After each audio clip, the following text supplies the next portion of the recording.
KO debate series. We lit tonight. Y'all come through, man. Y'all know how we gonna show up and show out. See y'all all in the building.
Yo, what's going down with y'all, man? Welcome to another episode of Knockout Boxing 86 TV. It's your boy Knockout, your boy KO, Knockout Boxing 86, Knockout Boxing 86 TV, whatever you want to call me, but we're here for another episode, man. Smash the like button. Smash the like button. Salute to my homie Emmanuel Carter, 5-piece. 5-piece. No biscuit in the super chat. He ain't say nothing. He wanted to just show support. And shout out to my homie BFTB with a 10-piece in the cash app. He say, keep cooking how you cooking. Always, bro. Always. And shout out to my beautiful wife in the building. Miss KO is here. What's up, baby? Salute to you. All right, let's roll up. Let's see who we got in the building, because we got a lot of shit to cover today. And I gotta cook on something. I've been trying to hold off on this conversation, because it's a tough conversation to have, because I like Devin Haney fans. A lot of y'all that's going to be in the chat today, you're Devin Haney fans, bro. I like Shakur Stevenson fans. A lot of y'all that are in the chat today, you're going to be Shakur Stevenson fans. I like Devin Haney as a young man, as a fighter. I like the heart and the tenacity that he showed to keep getting up against overwhelming odds and keep fighting and not running, not pulling a Chris Colbert. Standing in the pocket and trying to fight his way out of the adversity he was facing. I respect that. I think Shakur Stevenson is highly skilled. I think he has a ton of talent. But this undertone of Devin Haney and Shakur Stevenson, and Devin Haney fans and Shakur Stevenson fans, this undertone of blaming Tank Davis for their failures and their bad decisions, that shit needs to stop, bro. That shit needs to stop. And that'll be our main topic of today. I got some other things that I want to cover for a little bit, but we're gonna get into that. We're gonna dive deep into that, and then we'll drop the link for anybody that wants to come in and join in the conversation. Shout out to the homie Crush the Legend in the building. What's up, Crush? Salute to you, bro. All things in the building. What's happening with you? Brother Huey Q in the building, Av Boy JR in the building, Terrell W, my homie Emmanuel Carter, always showing love, always supporting the channel. And to all the channel members, I got everything shot already, y'all. I got everything shot. I got all the prediction videos shot. I'm getting them uploaded. They'll be uploaded tomorrow. So y'all be sure to tune in for that as we continue to get all our picks right, man, and try to be the most accurate boxing analyst that we can be. You know what I mean? Savage Bo in the building, Dundrick them in the building, hardcore casuals in the building. 2 cents boxing, what's good with you? J Doe, what's happening with you? Cash Crypto, Dangerous Desires, Bullies in the building. AD Solo, TYTY 007, Buck Style, Anthony Monzano. Ain't seen you in a minute, Anthony. Hope all is well with you. Kiro Black is in the building. What's up, Kiro? Salute. Big Block in the building. Spider-Man, Gertz, Philly Bull 91, Formhand, Andre Noble, Ball Out Mixtape 5. Don't mess with Texas. Stinger from above. Savage Killer Queen, Marcus M, Serena Taylor, again, my beautiful wife, Miss KO in the building. Oddly Gifted, Bully Kennels, man. Billy Wright, what's happening? Mr. Boxing Fanatics. Forever GZ. So Shakur is a failure to who? I'm confused. Just stay right where you at. Just Do Boxing in the building. What's up, Black Wolverine? What's happening? The homie D Free is in the building. What's up, D Free? Salute. LaRon Jones is up in this thing. Devon Sonier, what's up, man? LaRon, hope all is well with you, LaRon. I don't think I seen you in a couple of shows, but salute to you, man. Glad you pulled up on us tonight. Sheena's in the building. What's up, Sheena? Salute. Shout out to the homie Andre Noble. 2-piece. 2 of them things. No biscuit in the super chat. He say for the cook. Oh, I'm going to cook. We're going to talk. We're going to talk. Zack B in the building. What's up, Zach? Salute. Danetta 27 in the building. Bama Jeff 79. What up, KO? Did you see the Ryan shit with the IV? I did. Dr. Mark is in the building. What's up, OG Dr. Mark? Nuke, what's happening? What's happening with you? Oz Boxing 22. What's up, Jay Horseman? Y'all hitting ones. What's happening? Joseph Jackson in this thing. What up, Joseph? David Tizane, what's good? Dank in the building. What's up, bro? Homie Dank is in this thing, man. The real baby J, what's up? All right, man, we good. 121 in the building. Let's get a like check going. Let's get a like check going, man. Young World, what up, Young World? Let's get a like check going so we can start to cook. Stephen Kelly's JR, what up? Oak Cliff Sensei, what's good with you? Let's get a like check going. LeBron say we at 62. We got to get 38 more. Emmanuel says we get 61. We got 63. We got to get up to 100, man. While we on our way up to 100, I'm going to cook on the IV shit that Bama Jeff brought up. Ryan Garcia, as I said, as I've been telling people, as more news comes out, he's the type of person you don't give the benefit of the doubt to. A lot of the analysis that I give y'all on this channel, a lot of specs, what's up? A lot of the things that I say on this channel is based off of real world experiences. A lot of the things that you hear me talk about is based on experience with people. And when someone shows you that they're willing to be underhanded, you don't be surprised that they might do some underhanded shit. That's all, bro. When someone shows you that they are willing to put their, like, I don't just sign shit in my everyday life. But if I sign something, whether it's a car note or signing for a house or signing for my daughter's car, when I sign my name on the dotted line, that's my word. My word is my bond. I intend to pay. I intend to fulfill whatever obligation I have signed to fill. Ryan Garcia has showed you that he is willing to put his pen to paper with no intention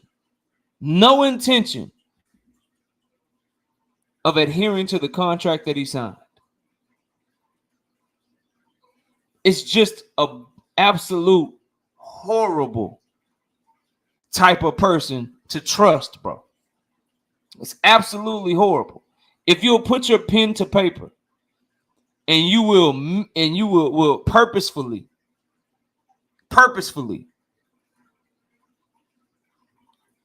not adhere to what you signed, level-headed, what up? Then I can't trust you. So I'm not surprised by the IV video, which is why I keep saying, and I continue to say, he ain't the motherfucker you get a benefit of the doubt to. And they say the shit that was in his system was 6 times the legal limit allowed by the New York State Athletic Commission. I brought this up on my video that we dropped an hour ago, but not all of you have seen it. And some of you are here and you may not watch the videos. You may just enjoy the live streams. So I'll say it here again. The reason that I'm worn out of this topic, the reason that I'm tired of talking about Ryan Garcia popping dirty, and I'm just waiting for him for all of the results to come back and to see what their final determination is. The reason that I'm getting to where I'm getting with this topic is because it's so nonsensical. The way that they're doing this and the protocols in place make no sense. So I need y'all to understand something. Ryan Garcia is 6 times above the legal limit allowed by the New York State Athletic Commission. But VADA, who is testing him, doesn't allow the shit to be in your system at all. Maybe that went over a lot of people's heads, bro. I'm not quite sure, but I'll say it again. The New York State Athletic Commission is the one that will be making the final decision as to whether or not to suspend him. They allow Ostarine in your system to a certain point. VADA, who actually tested him, doesn't allow the shit in your system at all.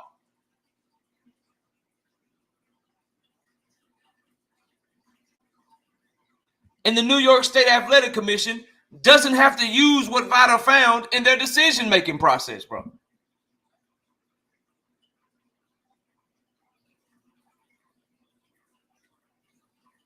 It's like a teacher and a principal. Yeah, Danetta, think about that. I'll say it one more time. People are coming in late. People are catching on late. I'll say it again. And it went over everybody's head. No one's talking about it. Everybody just so busy. Oh, 6 times the legal limit. Oh, man, let's make videos. Let's make live streams. Let's get on Ryan's ass. How about, that's cool, because I'm on his helmet too. But let's slow it down and let's really look at boxing for a second. You're using a testing company to test your fighters. That testing company has Ostarine listed as a no-fly zone, meaning if you got this shit in your system at all, you dirty. But the people that are putting on the fight are telling you that we allow it up to a certain point. And then to the analogy that I was making, right? To the analogy that I was making, this shit is like you in school. All of us went to school at some level that are in this chat. We got 156 people in here. Smash the like button. Smash the like button. It's like being in school. And the teacher got a badass kid. And the badass kid is acting up in class. The teacher goes to the principal to discipline the badass kid, and the principal don't even care what the teacher said. The principal just like, I'm going to make my own decision. I don't care what you bring to me. I don't care about the information that you bring to me. I'm just making my own decision. And they don't punish the kid at all. That's what this shit is. VADA is the teacher. The commission and the sanctioning bodies, they the fucking principal. They don't even have to listen to whatever VADA find. What's the point of VADA? Whatever they find, if the B sample is dirty, if they say, yeah, he got that shit in the system, we consider it a negative test, that shit's done. That's what our findings are. They can just ignore that shit. Just like they did with Oscar Valdez, bro. Just like they did with Oscar Valdez. They can just ignore that shit. It is what it is.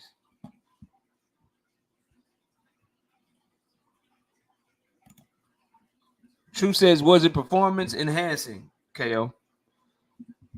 I mean, if you're going to hold my feet to the fire, looking at the fight, it looked like Devin had a horrible game plan. He couldn't get out the way of a left hand.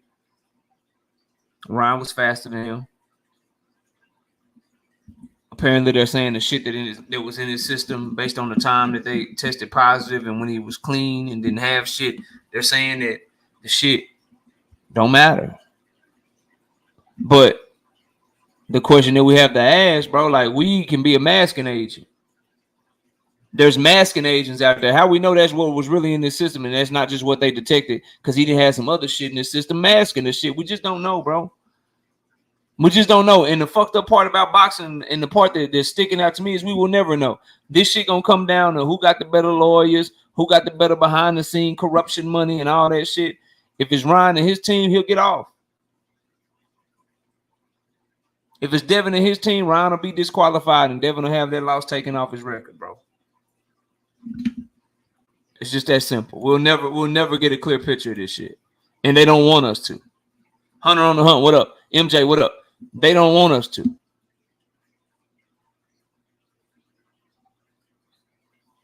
Says you cannot mask arms and PEDs with weed. That is a false as hell. I don't know what you can mask it with something. We not scientists, bro. I just know you and I, we ain't gonna get a clear picture. We'll never know. We'll never know. All we'll know is Ryan will either make a good enough argument to get off, or his argument will be weak as hell. And they'll keep him suspended for the shit. They'll keep him suspended for the shit. Now I got some breaking news for y'all, bro. I'm off of that shit. But yes, I saw the shit. I don't really care, bro. I don't really care. I'll just wait for them to figure out what the fuck they gonna do. That's it. That's all. I got some breaking news for y'all, bro. Got some breaking news for y'all real quick. Tank versus Frank card. Let's run it down.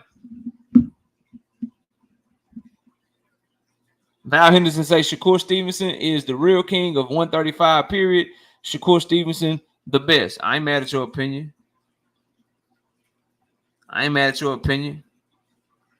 Them belts dispersed, though. Ain't nobody the king right now. The best fighter in the division is Gervonta Davis. Hopefully we get to see Tank a dog walk him. Let me see. All right, so the Gervonta Tank Davis Frank Martin card. Tank Davis, Frank Martin, main event. David Benavidez, Alexander Gvozdyk, co-main event.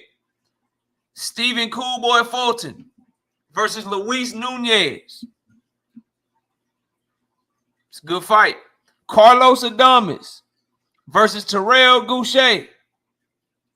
It's another good fight.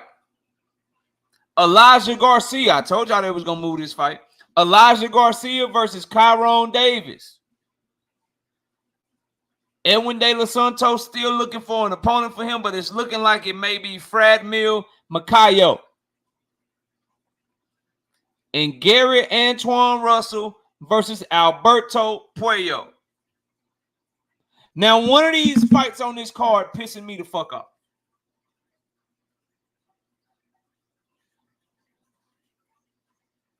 One of the fights on these cards is pissing me off. Does anybody in the chat want to guess which one? King, Million Films, GD, what's up? Yeah, I like Elijah Garcia, Blunt Sports. That boy can fight. Yeah, Being Supreme, Gary Antoine Russell versus Alberto Puello, and who'd you say? Edwin De Los Santos, looking like it's gonna be Fradmil Makayo. It's the card fire, Dodge J. I agree. Can you guess which card is pissing me off? Which fight is pissing me off? Not Edwin. No, Boxing and Barbecue. What's up? There it is right there. Can always count on the OG. I can always count on my OG crush, bro. Like minds think alike, and he know exactly where I'm going. Let me tell y'all why this fight pisses me the fuck off, bro. Let me tell y'all why this fight pisses me the fuck off, bro. And I like the card. The card's a good card. I thought the Timzu and Fundora card was better. I thought I think the Terrence Crawford Madrimov card is stupid. The 5 versus 5 that they got, that card was fire. It took a major hit with Beterbiev pulling out, but the undercard of that card is fire as fuck. But no, it would not piss me off. It's this fight right here. It's this fucking fight right here. It's this Alberto Puello, Gary Antoine Russell fight. It's pissing me the fuck off. Because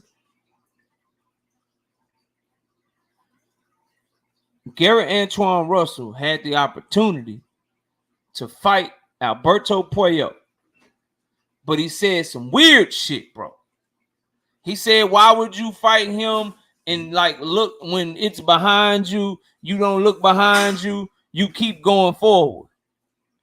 And instead, he ended up fighting on the undercard, bro. He was supposed to be fighting Alberto Puello. But since he didn't fight Alberto Puello, Rolly Romero was going to fight him. Rolly Romero was going to fucking fight him, bro. But Alberto Puello popped dirty. So they filled in Rolly Romero versus motherfucking Akhmadov for the vacant WBA title, bro. For the vacant WBA title, bro. Uncle, what's up? I see you in the building. Dre's finals. I see the homie King G in the building too. Y'all check me and King G out. I'm gonna be over on his platform next week. More details to come, but I'm gonna be over there cooking me, him, BF, and I forget the other homie name. It's gonna be some Fort King shit. It's gonna be a fire ass show. I'm gonna be over there next week after I leave here. So I'm gonna give y'all more information on that though. But y'all go check out King G. But bro, this fight pisses me off for those reasons, dog. Garrett Antoine Russell could be champion right now. But he turned down the Alberto Puello fight. It would have been him versus Rolly when Alberto Puello popped dirty. Or him versus Akhmadov. Rolly got the opportunity to be fucking champion because Gary Antoine Russell thought he was too good to fight the motherfucker, but not good enough to keep himself from being on his undercard. Nasty work, bro. This fight pisses me off, bro. It pisses me the fuck off. I like because just the stupid ass decision. The stupid ass decision to not fight this motherfucker the first time and sign up to fight him when you could have been world champion. Now you fighting him for no belt. Probably gonna be a 10-round fight. And you had an opportunity to be the world champion. When he popped dirty and they stripped him, you would have been the one fighting for that vacant WBA belt. You would have been the one in position to fight a Pitbull Cruz. You'd be one of the... Bro, nigga, like... Motherfucker, like... That shit was the dumbest decision I've ever seen. And people like Dre's Finest, people like Crush the Legend, Sheena, Teach... they remember me going over this shit. Truth, they remember me going over this shit when he first said the shit, bro. They remember me going over this shit when he first decided that he wasn't gonna fight that shit, bro. DJ 7 for life. When he first decided and let the world know that that he wasn't gonna fight Puello for that title, that shit made me mad, bro. No, I'm not saying, I don't know who's saying Puello can't fight. He can fight. He should have fought him the first time when he was champion. Or at least signed to fight him. It would have been his first time being the main event. He was getting a world title opportunity. And then the dude popped dirty, pulled out. That would have been him that he popped dirty with. That would have been him that got the shot, bro.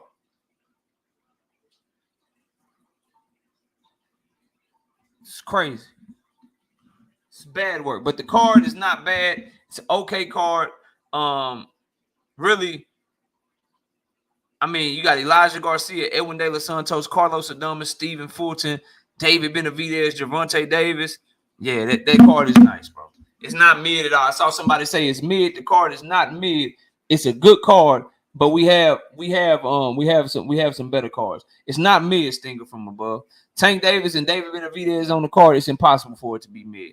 Then Carlos Adames, highly fucking entertaining fighter. Probably the most athletic and entertaining fighter at 160 pounds right now. Maybe Janabek is probably right there with him, is more entertaining. And Janabek may be an overall better fighter, but punching power, skills, talent, athletic ability. Carlos Adames is nice, bro. Carlos Adames is nice. Stephen Forton making his return after losing the monster anyway. Elijah Garcia, come on, bro. Crawford card. That's not close.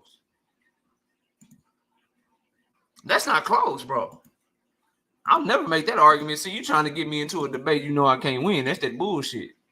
That's that bullshit right there. Because if I said tank card, you've been ready to jump. You've been ready to drop the link, nigga. KO, it's time. Drop the link. Nah, bro. Nah, bro. We ain't doing that low hanging fruit shit, man. Drop the link, KO. Hell no. Hell no. Crawford card way better. Crawford Madrimov, Tank Frank Martin. They both really good fights, right? Tim Tszyu, Virgil Ortiz, fucking David Benavidez Bostic. That's Tim Tszyu, Virgil Ortiz all day. Come on, bro. That's Tim Tszyu, Virgil Ortiz all day. Stephen Forton, Luis Nunez, Pitbull versus Raya.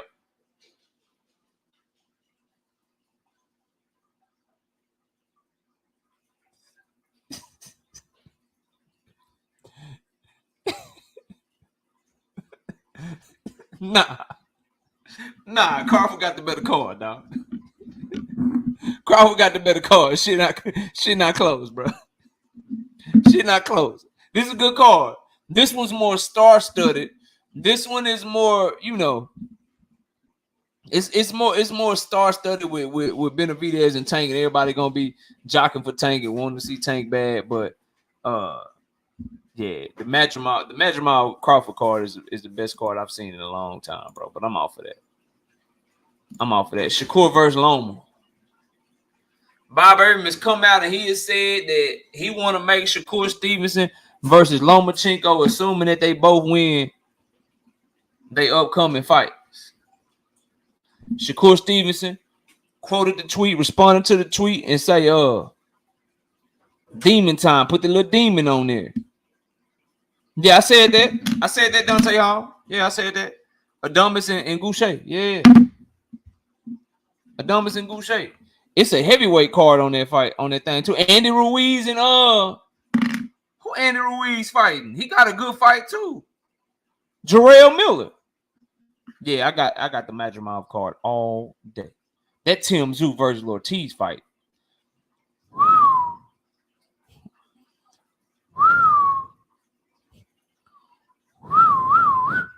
That versus Ortiz Tim Tszyu fight.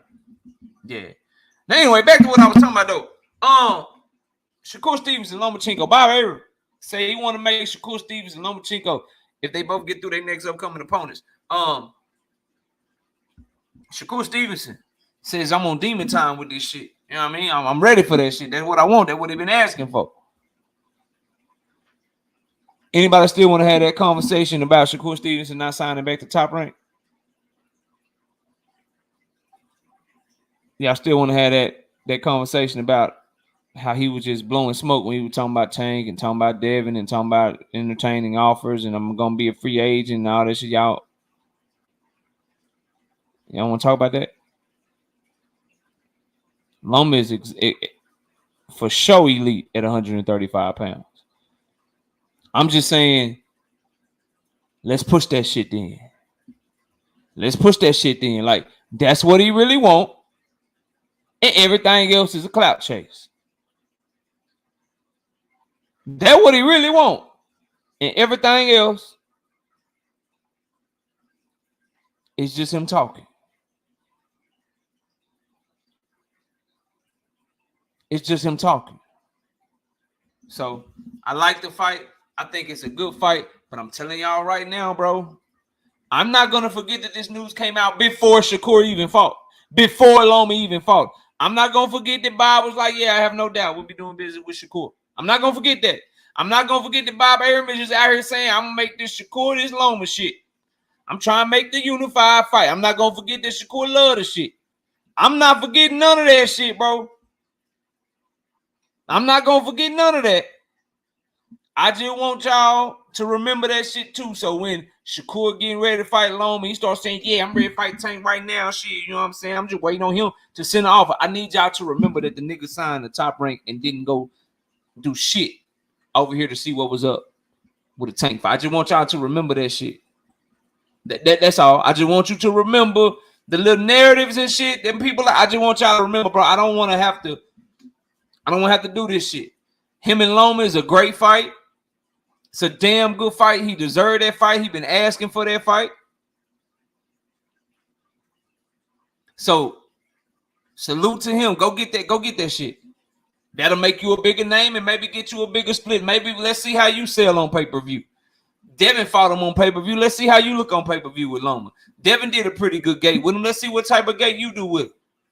Maybe that can get you from a 90-10 split to a 70-30 split. Maybe that gets you closer to an even bigger bag with Tank Davis. I don't know. But let's not go do this and say the only reason we doing this is because that over there didn't work out. This was always your plan, bro.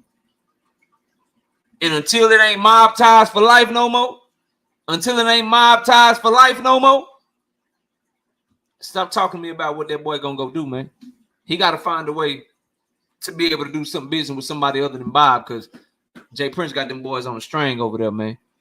Truth talking his shit. I been said Kerr was next after Loma get a strap. KO, you talking like Kerr going to win. Damn. Say, fuck y'all talking about. Fuck y'all talking about Loma unifying. Motherfucker blame Tank for every fighter's plans. Facts. Facts, bro. We getting to it. I got some housekeeping shit a kilo. Stay right there. We gonna get to it. We gonna work our way to it. Slowly but surely. We gonna work our way to it. 235 people in the building. Smash the like button. Let's get a like check real quick. Drink more water in the building. What's up, homie? And I ask that you please donate to the super chat. Hit the Cash App. We need your support on the channel, man. For all the hard work, join the membership is worth it. I do exclusive content every single week. We got 6 predictions coming for our channel members only.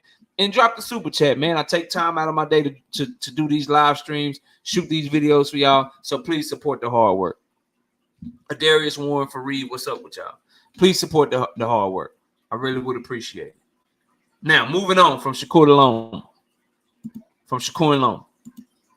I saw this come up. I got to talk about the shit, right? For all the shit going on with Ryan Garcia, I caveat with everything I say. I'm waiting. Let's see what them tests look like. Let's see if he gets suspended. See if he get cleared. See what the outcome is. Let's see what that shit is. Marvin Banks, what's up? Let's see what the outcome is before we start pushing Ryan for another fight, right? So let's start there. Secondly, right? Let me say this. I think boxing fans and boxing is playing a dangerous game. Slogan 1, what's up? Shout out to my homie Farm Hand putting some color in the chat for your boy. 5-piece. No biscuit in the super chat. He ain't say nothing. He just showing some support. I appreciate you, Farm Hand. Drink say that shit not happening. Deflection tactics. I hope so. And I'm explaining y'all why. Boxing is playing with boxing. Boxing is playing with boxing. Keep on setting up these fighters to jump up 1-2 weight classes and weight class they ain't never fought before, fighting killers and see what happened. Keep on, bro. Keep on playing. Keep on, fans. Keep on pushing this bullshit where motherfuckers jump up 1, 2, 3 weight classes, fighting in weight class they ain't never fought before. And watch what happened, bro. Y'all gonna get a motherfucker hurt, man. Y'all are gonna get a motherfucker hurt. Weight classes matter, and it's weight classes for a reason until you want your favorite fighter to be able to be the one to disregard the weight classes and shit. Belts matter until you want your favorite fighter to skip in line behind them up in front of a motherfucker. Then the belts don't matter no more. I'm telling y'all right now, bro. Keep on playing.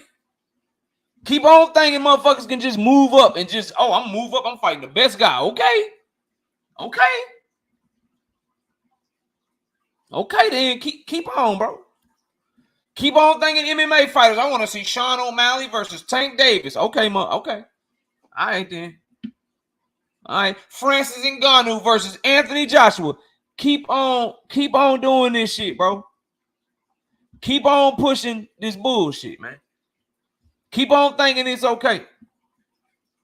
And when somebody, because the only thing that kept Jermell Charlo from getting an example made out of him was he was a hoe. Straight up. The only thing that kept him from getting an example made out of him and for that shit ending extremely badly for him is he was a hoe.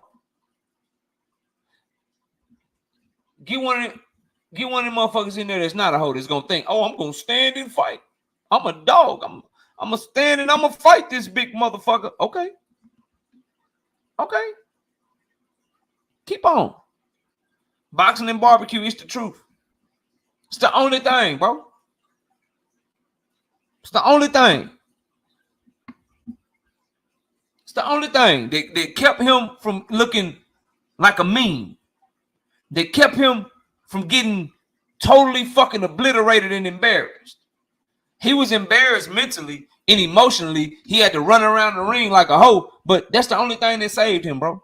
Y'all keep on playing with boxing like this, dog. Keep on playing. I want to see Monster Inoue versus Tank Davis. Yeah, okay. Not 2 and 3 weight classes at a time. And they all reached the limit to where when they moved up, motherfuckers start taxing that ass. Tommy Hearns got up to middleweight. What he last? 2 rounds with Hagler? Hit Hagler hard than the motherfucker. Hagler just kept coming. Okay. Greats do move up. But when they move up and fight another great, that shit don't usually go well, bro. You right. Greats move up. Manny Pacquiao, that motherfucker moving up, moving on up, moving his ass up. Moving his ass up.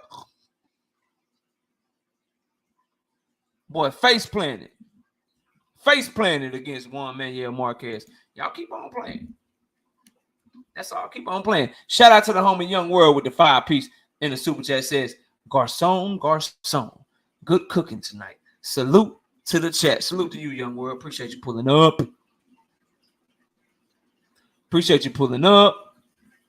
Yeah, keep on being like, I think Monster Inoue, see if he meet Tank at 130. If he meet Tank at 130, I think that's a good fight. Tank Davis versus Monster Inoue. Okay, bro. Okay, then. Luis Nery put his ass on the ground. Nonito Donaire, 36 years old, broke his fucking orbital bone. Okay. Okay, bro. Okay, then. Keep on. Keep on. DC Dre, what's up? Keep on thinking that y'all want to see this type of shit, man.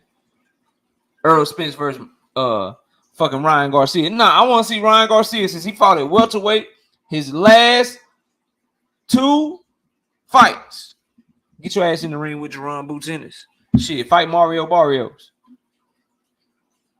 Jerron Boots Ennis. Conquer welterweight, man. Jerron Boots Ennis just signed with the Zone. Y'all can make that fight. Errol Spence need to be at 154 fighting the motherfucking Errol Spence need to be at 154 fighting motherfucking Sebastian Fundora, Erickson Lubin. Shit, he need to fight Jermell Charlo if he ain't with Derrick James no more. These are the fights I'm interested in, bro. I'm not interested in shit that could go very bad. Very bad, bro. You literally gotta hope that Errol Spence Jr. Errol Spence broke his shit and his chin is horrible. That's what you gotta hope. That his chin is fucking trash and he all the way completely washed. Otherwise, you finna watch Ryan get beat damn near to death, bro. That's Ryan's only shot is to be losing the fight because he'll clearly be losing the fight and to catch Earl with something. That's his shot. Begin his ass beat, catch Earl with something. When Earl need to be fighting 154 pounders, he need to be. Bud has moved up to get a belt. You need to be moving up to get a belt. You need to be rebuilding yourself. But y'all are push for fuck that fight. I don't want to see that shit.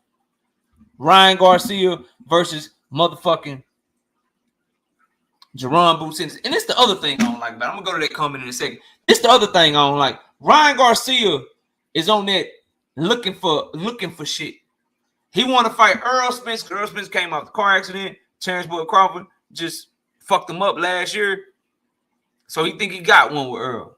He got Derrick James and shit. So he think Derrick James got the secrets to Earl and shit.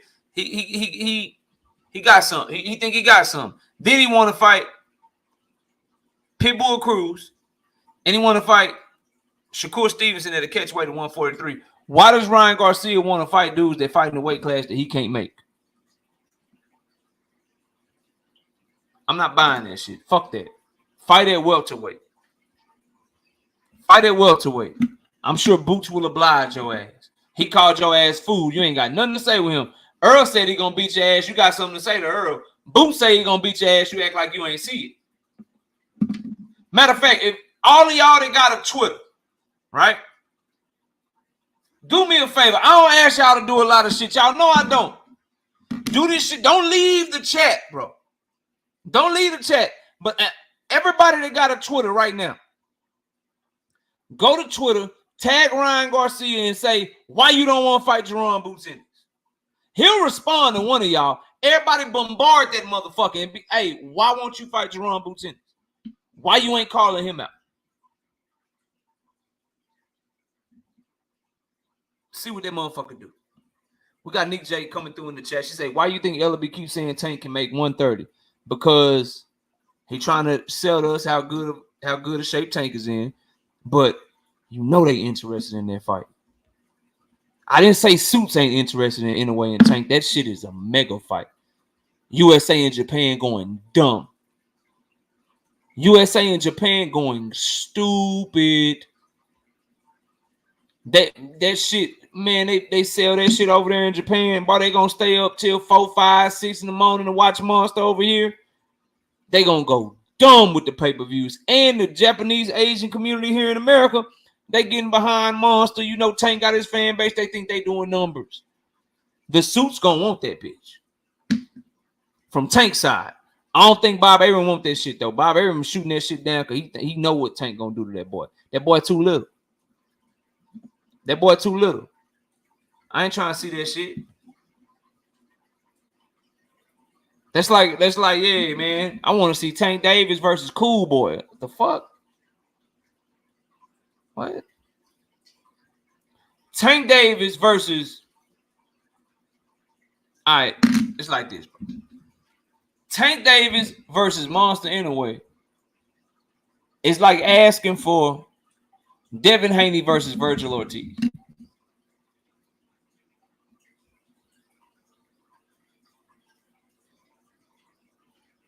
Because from 122 to 135, it's like 13 pounds. Tank will meet him in the middle, though. Devin Haney from 140 to 154, that's like 13, 14 pounds. Anybody want to see Devin Haney versus motherfucking Virgil Ortiz, bro? I don't.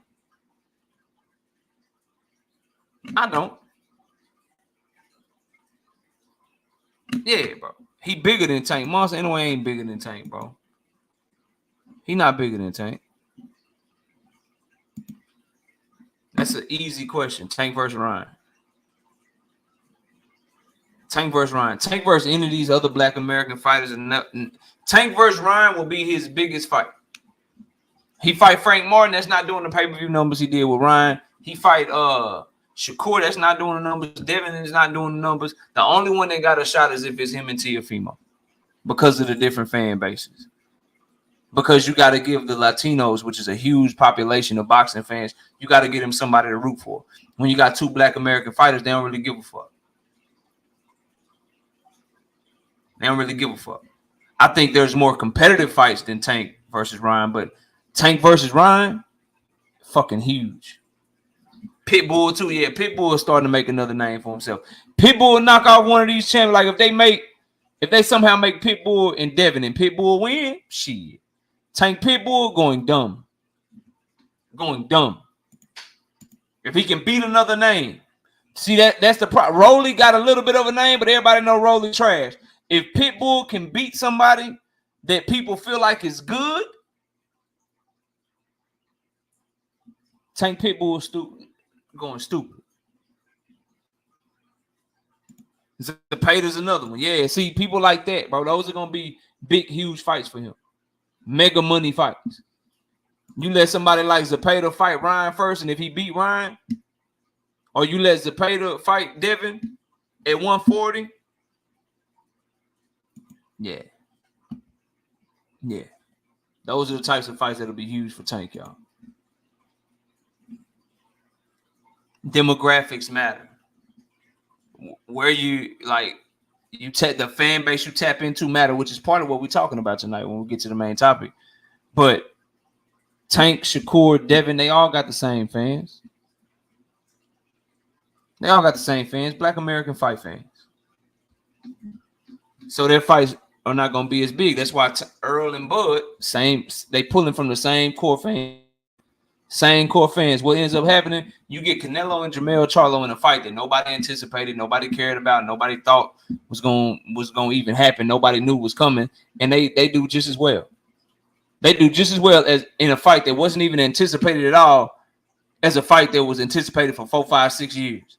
That was built to be like the biggest mega fight, pound for pound, the two best fighters in the world on planet Earth, welterweight supremacy, undisputed champion and shit.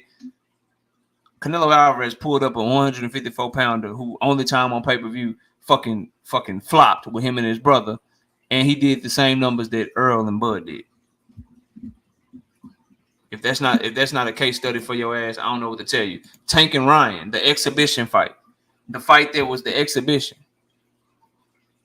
the fight that wasn't even a real fight, did double what Earl and Bud did. Double, bro. Double. Earl and Bud times 2.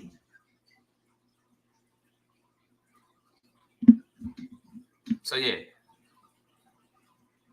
Tank versus Ryan or any Latino that got a big name is gonna be bigger than him and any other names, Shakur or Devin or any of that. It just is what it is, bro.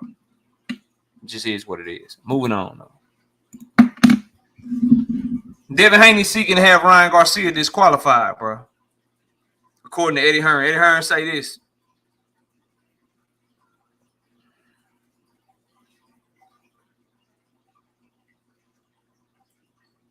Eddie Hearn says, I think he wants a disqualification. He's not good, but he wasn't good in the first place. I don't think he performed very well on the night. He was still a little bit baffled that he lost. Now, in his head, how much did the extra weight and how much did the performance-enhancing drugs that were found, how much did that affect what happened that night? In his head, it's a little bit of comfort that it wasn't an even playing field. And let's be honest, one thing is for sure, it wasn't an even playing field. Even if you're the biggest Ryan Garcia fan in the world, you have to acknowledge that. With the failed test, he took a lot of punishment that night. I think if you go through that kind of punishment and someone fails those tests, he's taking it extremely personally to the point where I don't even know if he would want to fight Ryan again. That's some bullshit. He's actually said to me, I could have lost my life in there. That's why it's important to go through this process. If a fighter has gone through this to do that, that's another ball game. That's a whole nother ball game. If you did that deliberately and you have a fighter like Devin Haney saying, I could have lost my life in there, I wasn't going to quit, and he was taking a beating at times, I think he's taking it very badly and very personal. So Devin is going to try to get Ryan Garcia disqualified, as he should. If the man come back dirty, you should have that shit trying to take it off your record or win by disqualification. But as I told y'all, the shit going to be on some Adonis Creed shit. Like you won or you still undefeated, but are you really undefeated?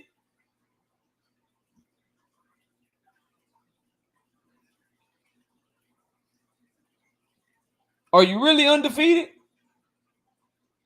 Because them highlights are still up. That fight still did happen. But of course, have no issue with this.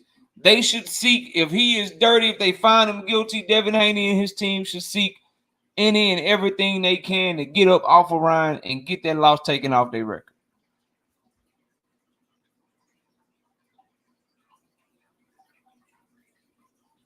It is what it is, bro. But I just didn't know if y'all saw that. He is seeking to get that loss removed from his record, and he is seeking to have Ryan disqualified post-fight, obviously, because the fight already happened. Have him disqualified is what he's trying to do. Ronnie says, I love when they say this and then had a nerve to say, you're gonna have to kill me. I'm willing to die in there. Yeah. I feel you. And here's what I'll say, and I'm gonna keep saying it. I don't like the attitude of him not wanting to fight Ryan Garcia again. It's the same thing I said about Jamal Charlo. Okay, this guy fucked over your brother. You're so mad at this guy because of how dirty he did Jamel. You need to fight Demetrius Andrade then. Same thing with Devin Haney. He got you to the point where you want to do something bad to him. You want to do something outside the ring. He cheated you. You could have lost your life in there. You could have did this. You could have did that. Bro, you need to fight him again, bro. If the opportunity presents itself, you need to fight it again. Show him, show yourself, show the world that the only reason he beat you is because of that shit.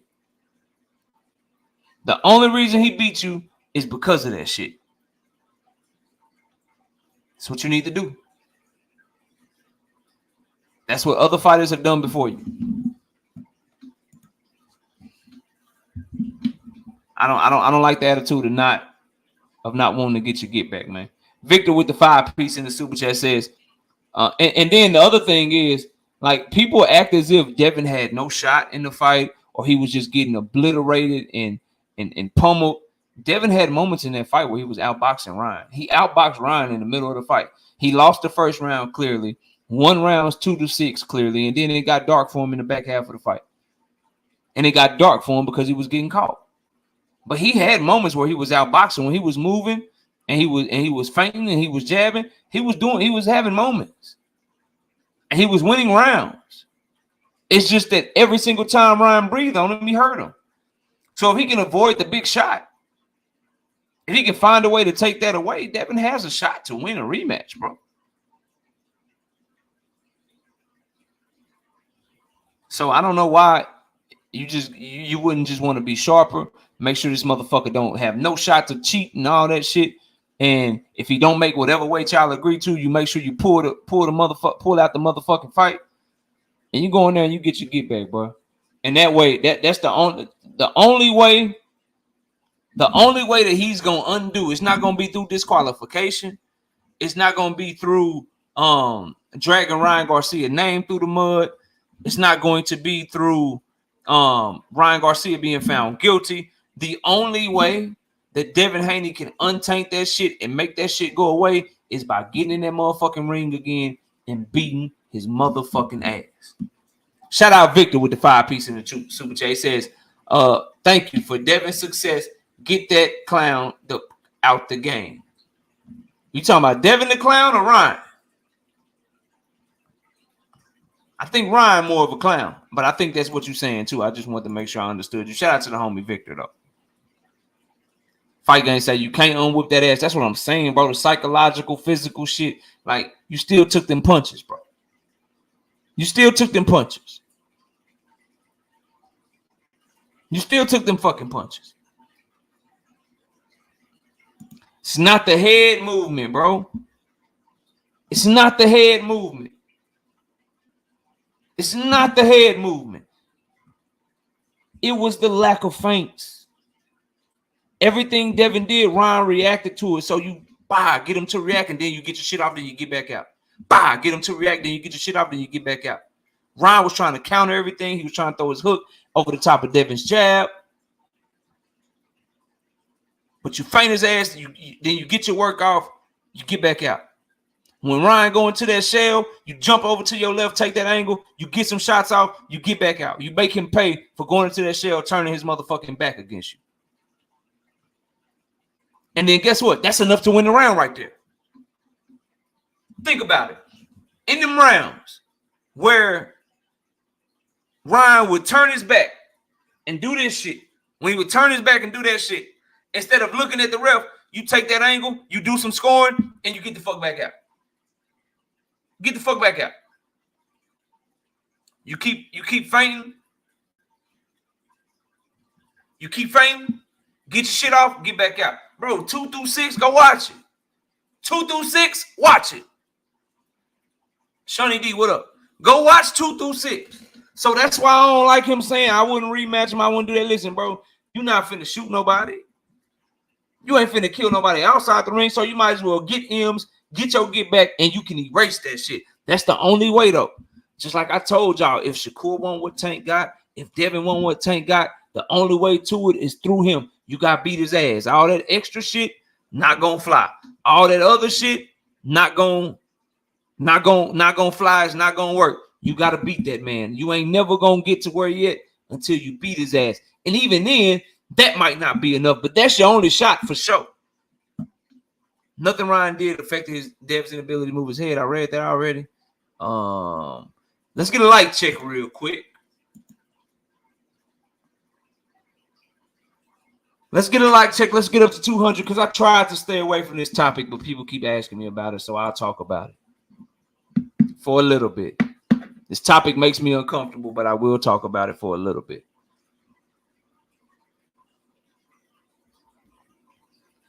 What's the likes looking like, y'all? 300 people in the building. I know we got at least 200 likes, right?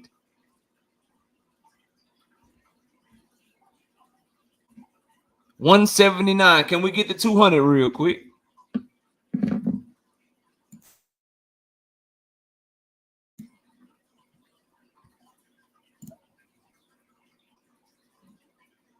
Anthony says, KO. Did they release the results of Ryan's test again? Because a lot of champions saying that he tested positive. The results of his A sample are that he was positive for Ostarine, and they don't have any conclusive evidence to say he has nandrolone in his shit. They will be opening up the B sample on May 22nd to test it. Anyone saying that he is cleared or that he is out of the clear, none of that shit is true. They're going through the process right now.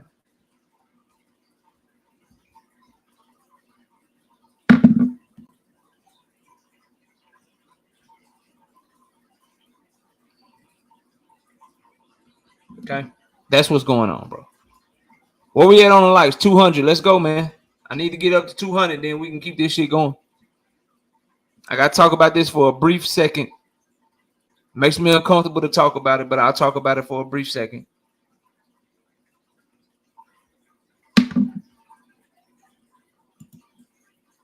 If he pulls an upset, then beats Tank Davis in the rematch, or if he beats Tank Davis so bad the first time the Tank don't even want a rematch, then shit, the sky's the limit. He in the driver's seat.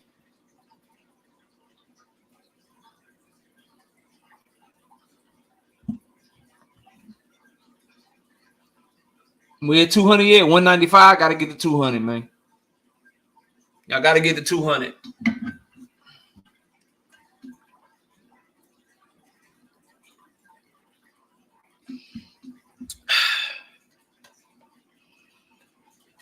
Because I like both of them, dang.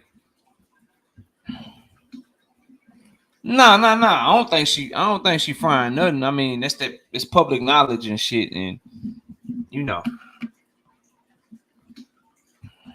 Omega Red, what's up? I don't, and then I don't really believe the image she's portraying, but I'll talk about it for a little bit. Not long though, because I really don't want to, but a lot of people in my comments and shit, you talk about Tank and Clarissa, because you know she's a woman, he's a man and shit.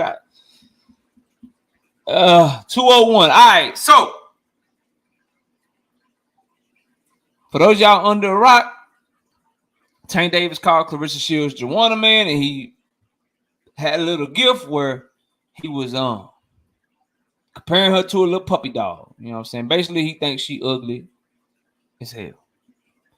Clarissa Shields claims to be unbothered by this, but she went on a rant for about 41 minutes going in on Tank. Here's my issue with all of this shit.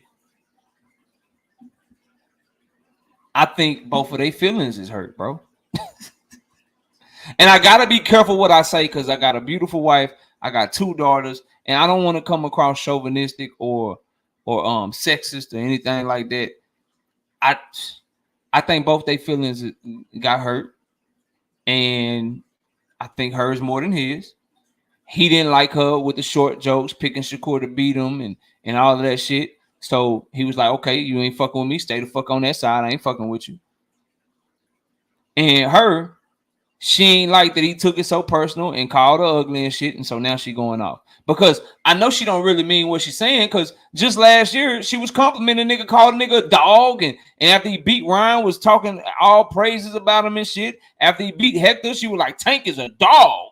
Damn it, Gervonta, why you have to do him like that? So this shit, she only doing this shit because her feelings hurt, bro. Okay? She trying to act like they not, but her feelings hurt. All right.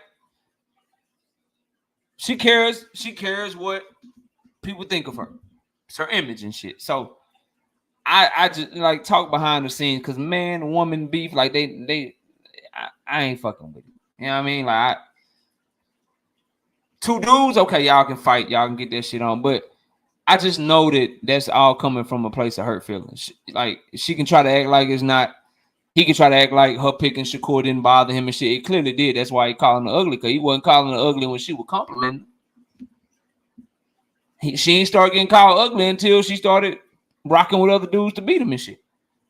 And she clearly don't think he trash or all this shit and all this weird, because she was on his Johnson. She was on his Johnson when he beat Hector. She was on his Johnson when he beat Ryan. That's funny, dang. You say it's two women bickering. Crazy. Two women bickering. Well, one of the women beat the dude that made your guy almost shit his pants.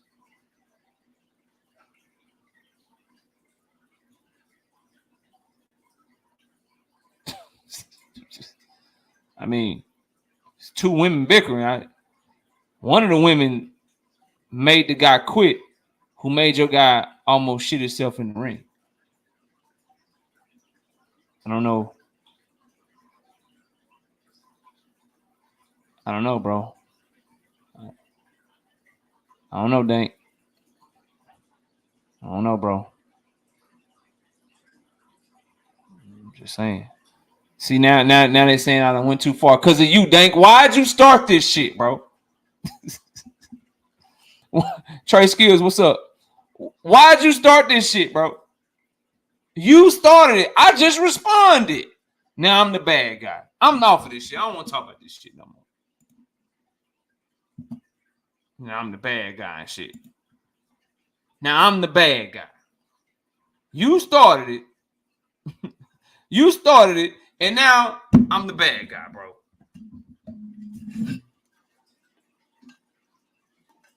But yeah, Tank and Clarissa worked that shit out behind the scenes. It's not a good look for either of y'all, to be honest.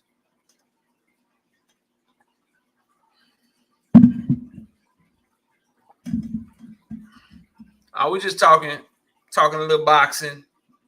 See you in the building, Bella Faith. See you in the building. Income, what's up? Illuminati, I see you everywhere. Yeah, he called her Joanna, man. That shit wasn't. It's just, you know. It's distasteful on both sides. I don't like it, bro. I don't like talking about it, bro. I'm not even going to hold y'all. I ain't mean to do that. My bad, bro. There you go. I like Frank and Tank. Well, Frank humble Tank. Nah, it ain't gonna go down like that. What you say, bro? Look at the meat riders are saying, nah, y'all want to throw it on Tank. Stop the cap. What? What you say? Clarissa mad. Tank got all the Birkin. He took all the purses from her. That's why. Not me. What's up? Tay, what's up? He took all the purses, bro. Stinger say he took all the purses. She couldn't shop for them hoes no more, dog. Preston Sari, what up? He took all the purses from Clarissa, dog. That's some weird ass shit. Motherfucker with a purse leaning on your car make you get in there, bitch. That's crazy. That's crazy. Motherfucker with a purse on make you get in your car and drive off while he leaning on your shit. That's crazy, bro. That's crazy. He had a purse on. 5'2". Little bitch ass, little bitch ass, little short, little midget ass, little motherfucker you made quitting sparring and shit. Leaning on your shit, you just jump in your car and drive off. Now Devin drove out. What? So did he get back out? did he reverse course? Like, oh shit, I look like a bitch. Did he jump back out that motherfucker? Like, what did he do, bro? Did he get in and like, oh shit, I look like a bitch. Let me, like, what the fuck? What the fuck? I'm just saying, bro. I'm just saying all that purse shit. You know what I mean? That shit funny. I'm with you. I don't fuck with the purses. I gotta, you know, I ain't fucking. I ain't fucking with the purses. You know what I'm saying? I ain't fucking with the purses either. I'm just saying, nigga with a purse on had a satchel. Motherfucking had a crossbody on that bitch, leaning on your shit. And you said, I ain't fucking with that nigga with the purse. Let me jump in. Barney Murray Riri. Hardcore Facts, KO86 TV with the 2-piece in the super chat. Hold on, let me see if I can find something, bro. Since y'all want to start this shit.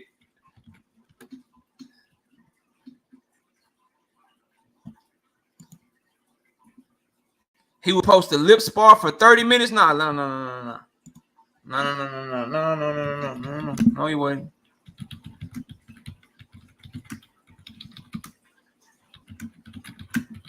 That's not what he's supposed to do.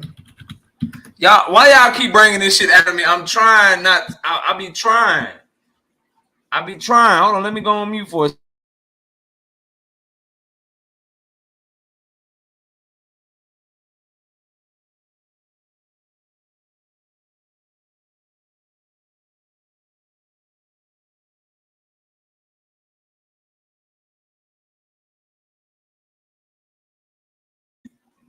All right, I'm back. I be trying, bro. Like y'all keep bringing this shit out of me because y'all be wanting to talk shit. Y'all are not in a shit talking position right now. Not with me. Not with me. Okay? He posted lip spar for 30 minutes. No, he ain't supposed to lip spar.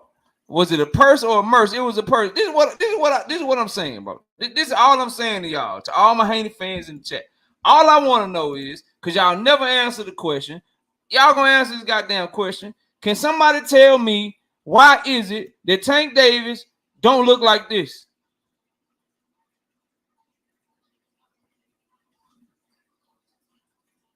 That's what I want to know. I want to know, right? Why he was able to walk away and he don't look like that dude.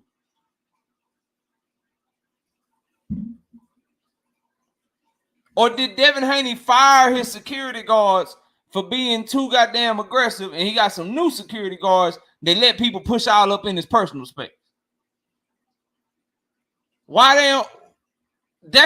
That's what's supposed to happen when a motherfucker push up on you. If Tank is such a hoe and they didn't feel that aura and they didn't feel his vibrations, they didn't feel his presence, why he don't look like this dude? What up, Rozilla? Now motherfuckers don't want to type no more. Now everybody ain't got shit to say. That's how that shit usually work.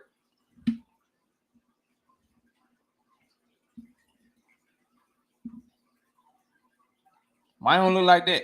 That dude got fucked up. It was on go with his ass. Just saying, bro. Anyway, showing him about that tonight. That was a little fun. Whatever. Danetta says, I typed KO. I swear to God, I typed this nigga KO. He get on my nerves. Get on my nerves. Let me see what she typed. Because she said, I'm typing. Fuck you talking about. You ain't gonna quiet me down. All right, let's see. Where that though? I can't find it. Are you sure you typed? Nah, I bet you did. I just can't find it. Anyway. You can tell me what that dude's name is, then we can talk. You kill me acting like you don't know. Who name? I don't know his name. I don't know that dude's name. He said they not about to beat Tank on camera. Okay. I think Tank would have got at least 2 of them. Like, if I'm spitballing, I think if somebody would have swung, he slipped the first one, that dude sleep. The other one, he pieced him up. 3 or 4 of them might have got her. I think he could have got like 1 or 2 out of there. I think he could have got like 1 or 2 out of there, though. Y'all don't think so? He says Tank's a boxer, not a gangster. I know. None of these dudes are gangsters. None of them. But he stood on business. Shout out Barney Moore Ryu with the 2-piece in Super Chat. He say, for the dogs comparison, GTD to Frank. Yeah, oh yeah, you know the game dog. Tank is the game bred pit bull. Frank is the bully pit bull.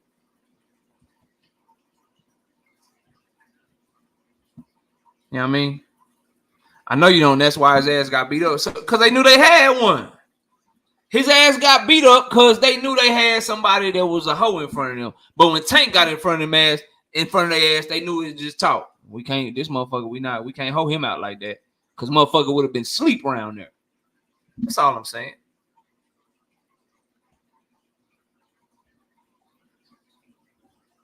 That's all I'm saying. You know what I mean? They know who to do the shit to. Tank would have got set on by security. Okay, man. It depends on how. Are we talking about some 6'5", 300-pound motherfuckers?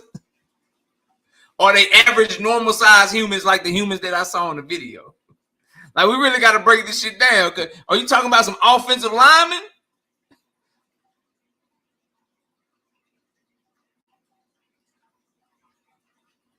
Are you talking about some offensive linemen? All I'm saying, that's what I'm saying. Boxing and barbecue just seemed like a lot of picking and choosing and shit, man. Seemed like a lot of picking and choosing. Like they didn't even try to push them off or like, hey man, get back. I don't know, man. I don't know, bro. Shout out to Victor with the 2-piece in the super chat. Say, defend your space or you have no place. I agree. All right, so I'm off all of that. I want to talk to y'all about something tonight. Some of y'all ain't gonna like this, and I don't care. It's my opinion. You can rock with it. You can't rock with it. You don't have to. You know what I mean? You don't have to. They be like 6'6", 320. Oh, nah. I mean, unless Tank can Superman punch. You lose leverage when you jump to punch. Punching up is one thing, but he would have to jump. He would have to jump to. Yeah, no. Yeah. 6'6", 320. That's big as fuck. That's a big motherfucker. You know what I mean? What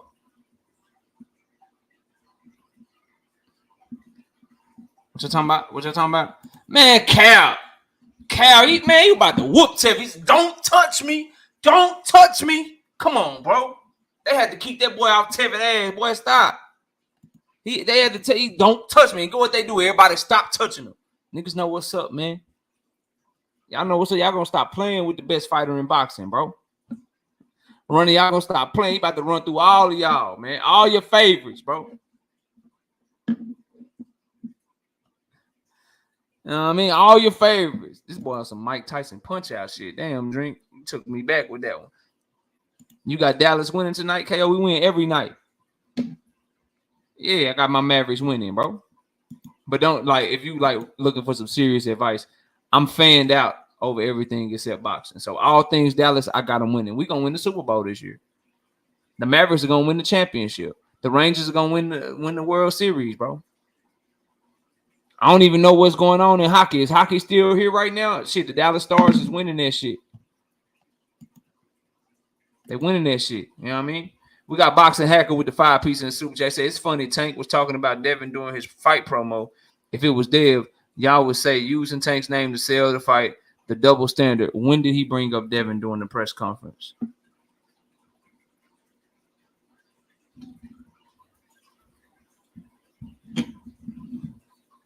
What are you talking about? He was on Frank.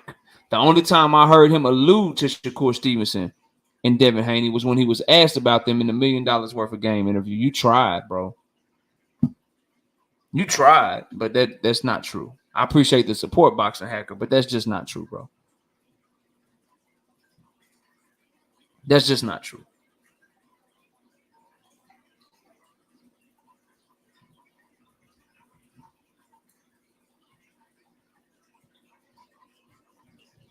Yeah, if he was from Dallas, it'd be worse. I never criticize him. No, that's not true because I criticize Earl. No, it wouldn't. It's boxing, so I'll keep it 100 for boxing. I got to be an analyst up here. But football, like my sport, my other teams, nah. I don't give a fuck. I'm objective about Virgil Ortiz. I like Virgil Ortiz more than Boots. Most of y'all don't know that. I'm a bigger fan of Virgil Ortiz than Boots Ennis. I just think Boots Ennis is a better fighter. But I'm Virgil Ortiz all day because he's from right up the road, Grand Prairie and shit. So that's just me. That's how I get down. You criticize that? Yeah, I criticize that. I just love my cow. I just love my teams, bro. My team's gonna win. So don't ask me about them. They winning. I'm saying that shit all the time. You know what I mean? Levon Down Gator, what's up? But let's get to the main shit. So there's this underlying shit that I've been noticing, bro. And that is this. A lot of y'all blame Tank Davis for your favorite fighter's failures, bro. And I don't even think a lot of you know that you do it. I don't think a lot of you even realize what you're doing. But everything that J.A. Dixon, what's up? Everything that Tank Davis has had, your favorite fighter have wanted it, and you have wanted it for him. And as a result, since he don't have it, and since your favorite fighter didn't get it, you hate on Tank Davis because he got it. Now, I'm going to address this last comment, then I got to get to cooking. He say, here goes the hypocrisy from KO. Never been a hypocrite in my life, but I'll continue to read it for you. If Dev had a fight and spoke on Tinkerbell in any way, on any platform, Dev will be clout chasing. Let's start right there. Tank Davis cannot clout chase Devin Haney because he has more clout than him.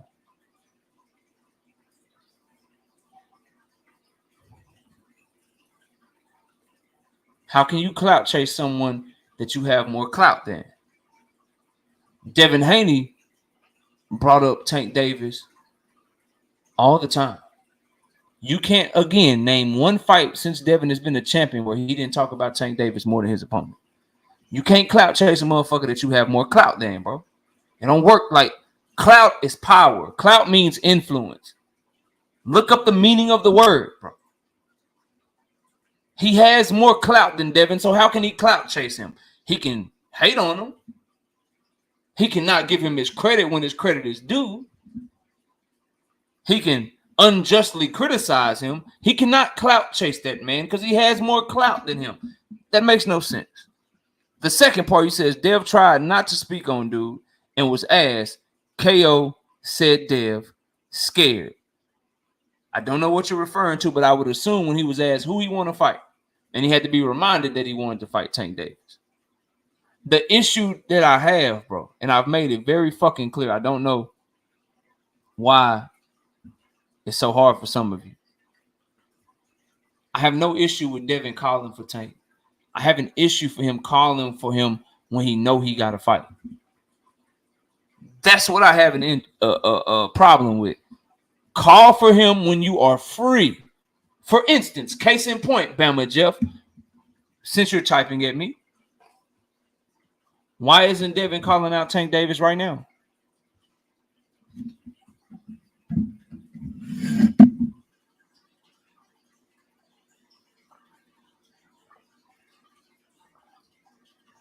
That water good.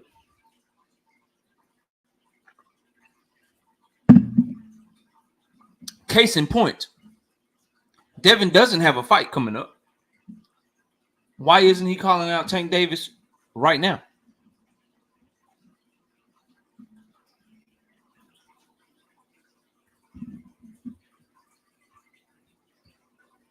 I'm going to make you answer that. I'm going to make you answer that one, bro.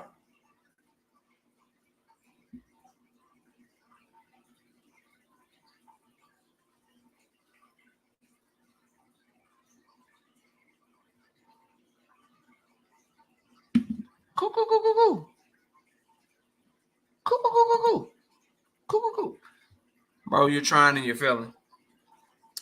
Dev called for Tinkerbell when he beat Regis up until he got the Ryan fight. He not calling for him now because dude got a fight that he could actually lose. Really? But he called for Tank when Tank had a Ryan fight. He called for Tank when Tank had a Hector fight. He called for Tank when Tank had a Barrios fight. He called for Tank when Tank had a Pitbull fight. He called for Tank when Tank had a Rolly fight. So that's debunked. So I'll ask again. That's debunked because he called for him every other time he had a fight. I'm gonna make you say it, and it's gonna hurt the type, but you're gonna have to say because he lost, KO. Because Devin needs time to heal, KO. Because Devin knows that Tank would beat that ass, KO. He has to build himself back up, KO. Why isn't he calling for Tank Davis right now?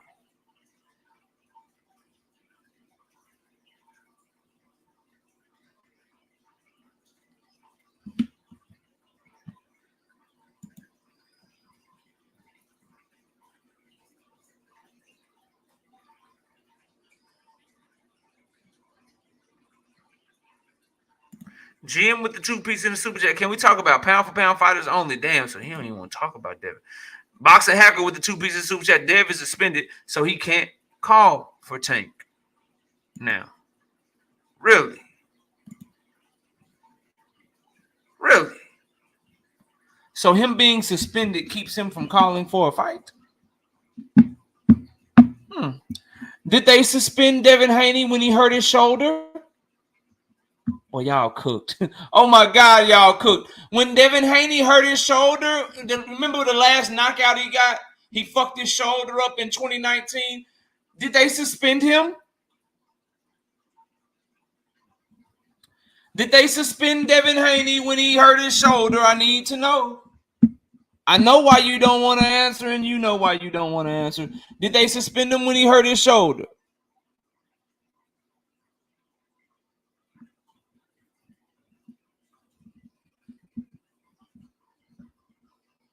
This is child's play. This is child's play, bro.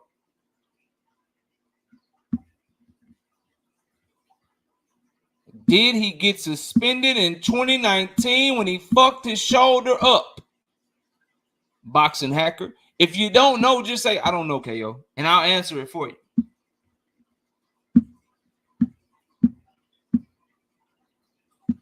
Come on, bro. You ain't forget how to type, bro. Spotlight's on you, brother.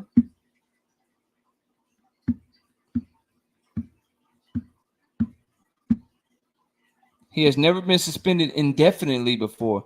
Maybe for a short period of time. Come on, KO. Come on, KO. That's not what you said. You didn't use the word indefinitely.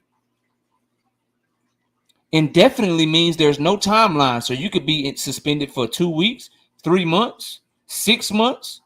Indefinitely means they don't have it defined. But the answer is yes, he's been suspended before. And the last time that he was suspended, did it keep him from calling anyone out? So that one is not going to work either. So we killed the Bama Jeff one. We killed that one. So I'm going to ask again. Until one of you tells the truth and just simply says, because he got his ass whooped KO and he ain't trying to see Tank right now. So I ask again, why isn't Devin Haney calling out Tank Davis right now like he did after all his other fights? Shout out to my homie, Bama Jeffs. I'll keep it a buck. Thank you. So thank you for letting me know everything else you said was you deflecting and trying to be on some bullshit. Thank you, sir. Dev might not be calling for dude because he lost. And how he lost. And then you go on and try to deflect some more. But there's the answer right there. Ding, ding, ding. What did Bama Jeff win, y'all? He finally kept it real on his favorite fighter. Salute to you, bro. Salute to the homie Bama Jeff. That's the answer. Was that so hard? Was that so hard?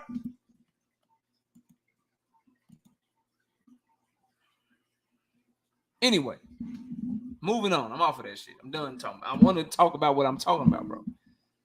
Y'all got to stop blaming Tank Davis for your fighters' failures, bro. See, what really has people mad is that your favorite fighter can fight the same caliber opponent as Tank Davis, but don't nobody give a fuck.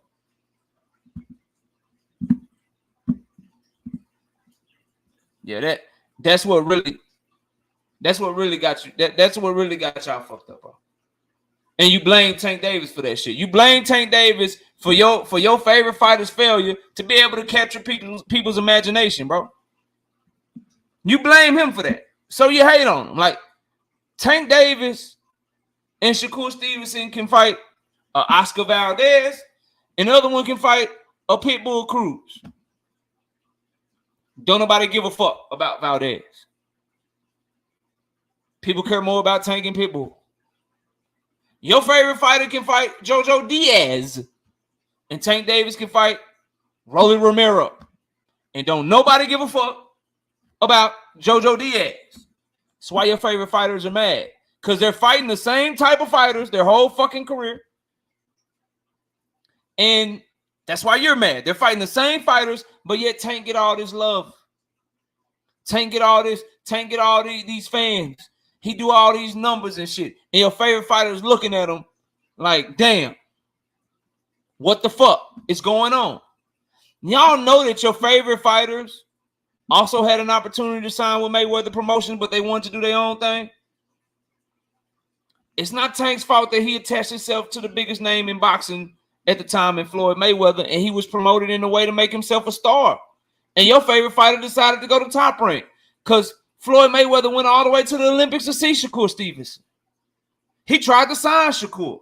Shakur was like, nah, Floyd was trying to sign me. He was talking about some shit, so I just went to Top Rank. Okay. Cool. Floyd and them wanted to sign Devin. They wanted to sign Devin. Devin and Bill, like, we're going to do our own thing. We appreciate the blueprint. We're going to try to go do this shit without you. And y'all mad at Tank because he signed to Floyd and he got the rundown. And now Floyd fans become Tank fans and shit. And now Tank is a big-ass star. And your fighters looking at him like, what the fuck? How the fuck? Why? This motherfucker, like, what's going on? Y'all looking at him like, but I like my favorite fighter. I love my favorite fighter and shit. I think he better than Tank. You know what I'm saying? I think he better than Tank and shit. I think he can beat Tank. He got the skills and shit. He more accomplished than Tank and shit. But why don't nobody give a fuck about my favorite fighter but me looking at his fight fans?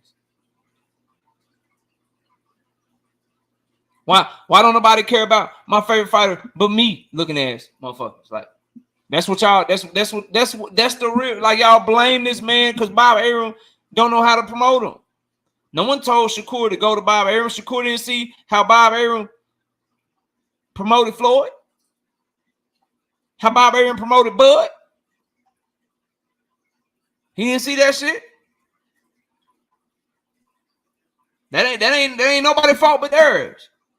No one told Devin and Bill to decide to do their own thing and for Bill to move his son independently and not sell and go for the highest guaranteed purses they could get and keep going for the bag and shit and not want to sit up under nobody. Nobody told them that, bro. And because of that, their failures to promote themselves, their failures to become big names and big stars, y'all get mad when in reality, they're trying to do the same thing Tank did. They're all trying, bro. They're trying to fight different ethnicities of fighters and become a big star. They wearing the flashy jewelry. They coming out to the hip-hop music. They want to capture the audience's attendance. They tell you that they're going to go out there every fucking fight and do what actually Tank is doing. They tell you that they going to do some shit that he does every time he fucking fight. And it makes you mad. It makes them mad. Because he fight how they talk. When you hear them two talk, I'm about to beat a motherfucker ass. I'm about to retire a motherfucker. I'm about to get in here and I'm going to stop a motherfucker. I'm going to knock him out. I'm going to end his career. They talk like that, then they go and they box like amateurs. They go in there and they box like amateurs. And Tank actually go in there and knock shit out. No one, your favorite fighters had an opportunity. They started fighting when they were 6 or 7 years old. They should have learned how to turn them motherfucking hips better. Turn them goddamn hips, goddamn it. They had every opportunity hitting the mitts and shit. They had every opportunity hitting the motherfucking punching bags, hitting the heavy bags and shit. They be having every opportunity to do that shit. And for whatever reason, they shit didn't, they couldn't get that shit. It's not Tank's fault that your favorite fighter gotta ask what his power hitting on. Hey man, can I punch? They say I can't punch. Then what my power like? Some power? Got some power and shit. It's not his fault, bro. It's not his fault. And that's what y'all blame him for. Emmanuel called a 5-piece, no business super chat. When Devin lost, he went home and did the Cuban Gooding Jr. after the cop scene and boys in the hood. Nah, he threw a party. No, he didn't. That's cap. He threw a party.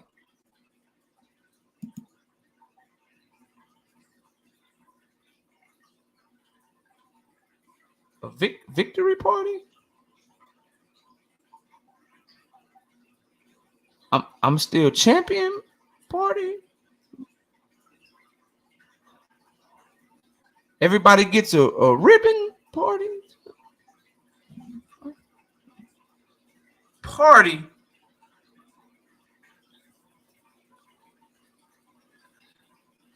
He didn't go home, Emmanuel. We threw a party. It was a party, bro.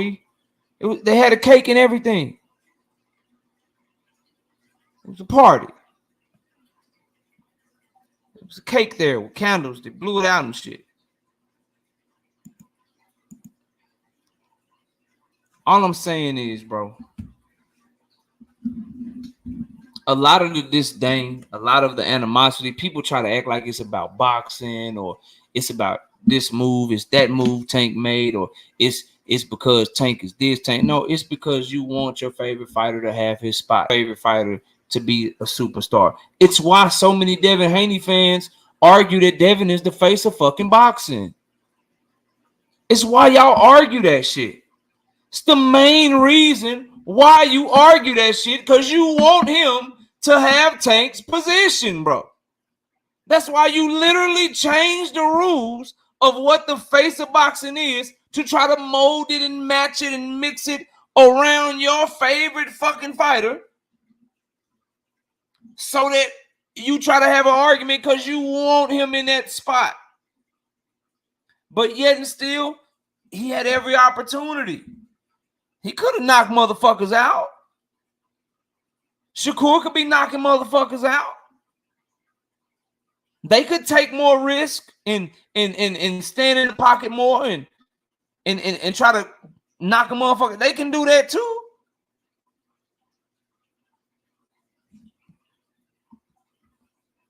It just is what it is, bro. Devin Haney is the top on every channel. Even before Ryan fight. Let's keep it a buck. Are you saying that Tank Davis isn't? Do you find channels talking about Devin Haney without talking about Tank? Because I don't. Ronnie Bravo. KO, what's the pay-per-view expectations for Frank? Face of boxing is a 600K minimum. He got to do 600K minimum, bro. Got to do 600K minimum, or Canelo might get that shit back depending on what his numbers look like. I know that live gate gonna go dumb though. I know that live gate gonna go dumb.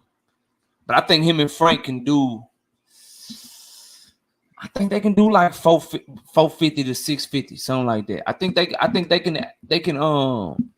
do like 450 to 650 or something. It's gonna be. I think it's gonna do good, bro. I know the live gate gonna go stupid. The pay-per-view, I'll be happy with about 450, 600. You know what I'm saying? Something like that. PGH Big Dog, what up? They talking about 3K nosebleeds. That shit wild. Them hoes selling too. Boss George say he a superstar. He crossed over to superstar. Yeah, we'll see. But I need y'all to understand that a lot of the stuff that people throw at Tank is because your favorite fighters are not that. Your favorite fighters are not that. No one told Shakur Stevenson to go to a promoter that put him on a Thursday night, bro. Floyd and Al would never do that to Tank. And they put this man on a Thursday night after he was already a multiple division former unified champion, bro. That's what y'all don't. That's what y'all sleeping on. No one told him to go there. No one told him to do that shit. He made that decision, so you can't get mad, bro.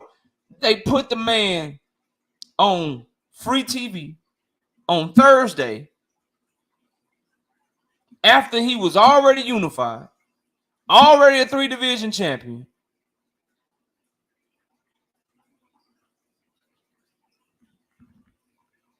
No one told him to do that, bro. No one told him to do that, bro.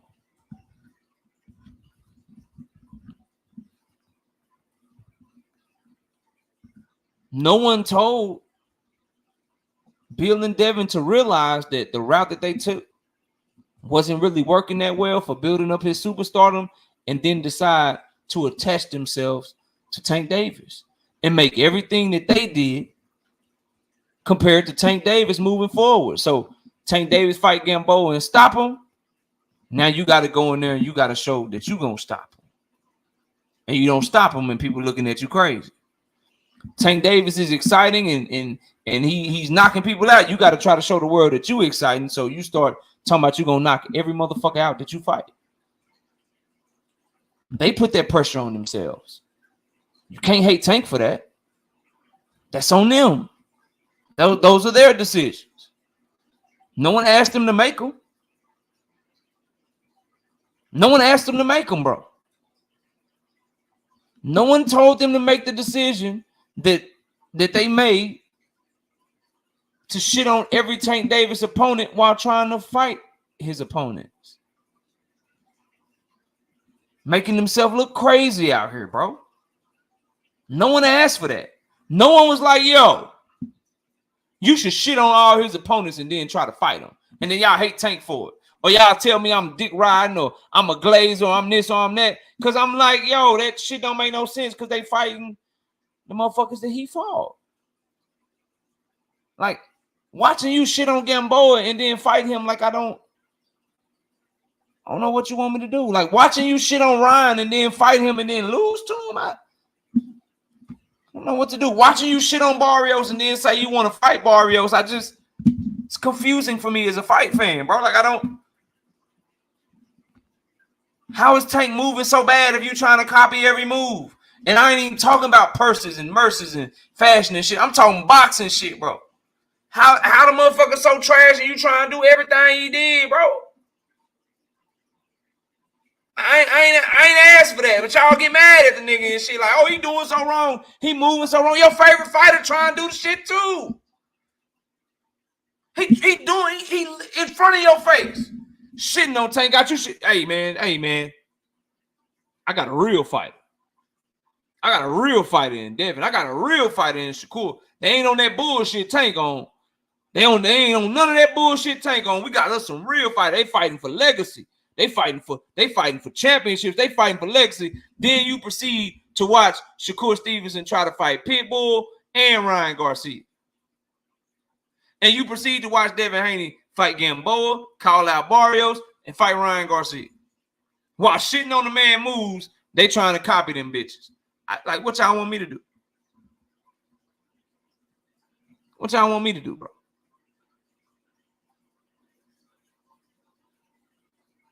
I don't know.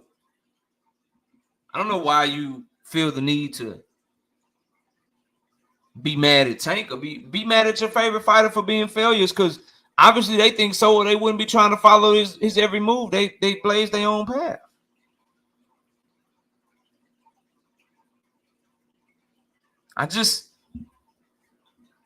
They had an opportunity since they fought from kids as well to hone their style, to have a certain type of style. And your favorite fighters chose to fight defensively. They chose not to focus on explosion. They chose not to learn how to knock motherfuckers out. Rotate into your punches. Plant your feet in a way that gives you maximum leverage and maximum power.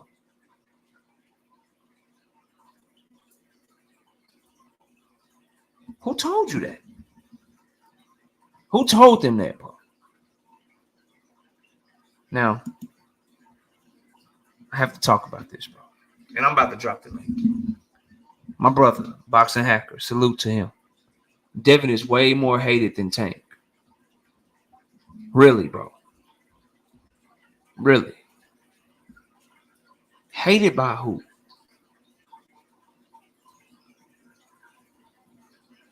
Devin fans just want to see the Tank fight. Are you sure?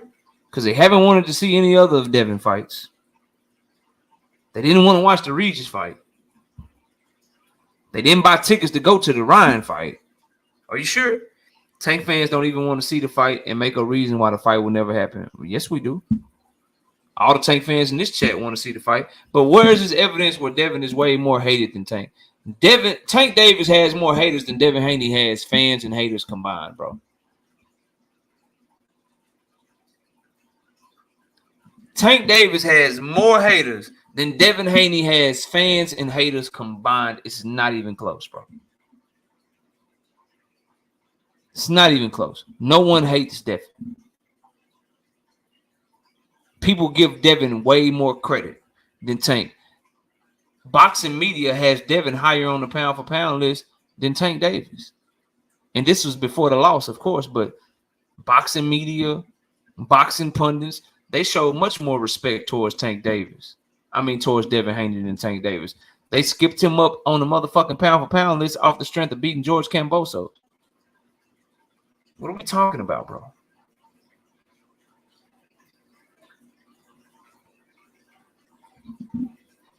You want to talk about hate? Motherfucker did 50,000 pay-per-view buys. Motherfucker did a $1.7 million live game. I had to listen to you motherfuckers call him the face of boxing, bro.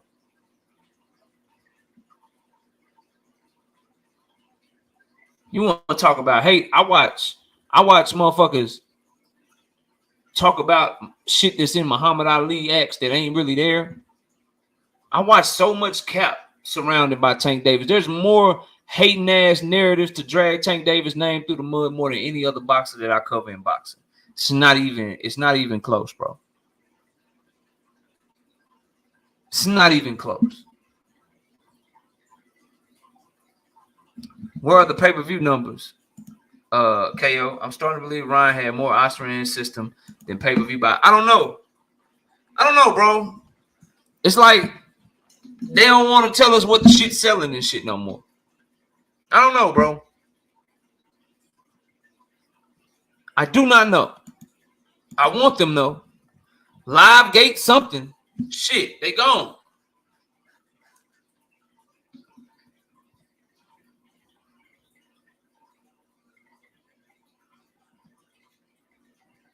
Anyway, bro, I dropped the link for y'all. All I can say is stop hating the young man.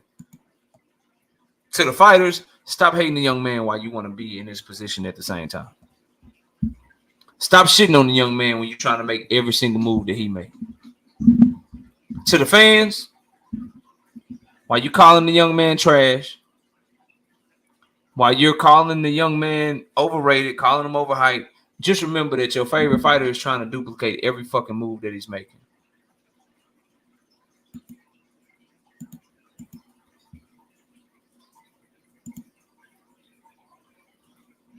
Nah, bro, I can't speak for nobody else. It ain't that I believe Ryan. It's that it was multiple reports to back that up.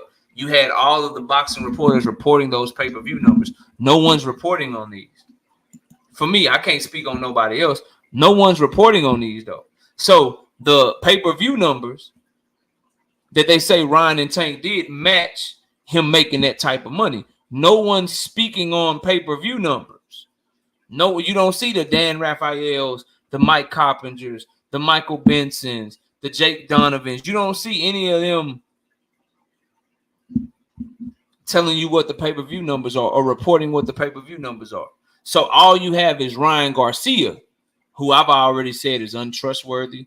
You can't trust his word. You can't trust him further than you can throw him. So I need more than Ryan Garcia and Rick Glazer, because those are the two, Rick Glazer and Ryan Garcia.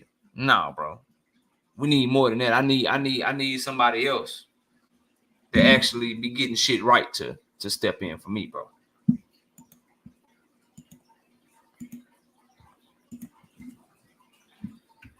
Tank is number 2 on my pound for pound list, Sports SI,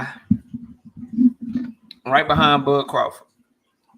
Number 3 is Monster Inoue. But I just, this idea that some of you have that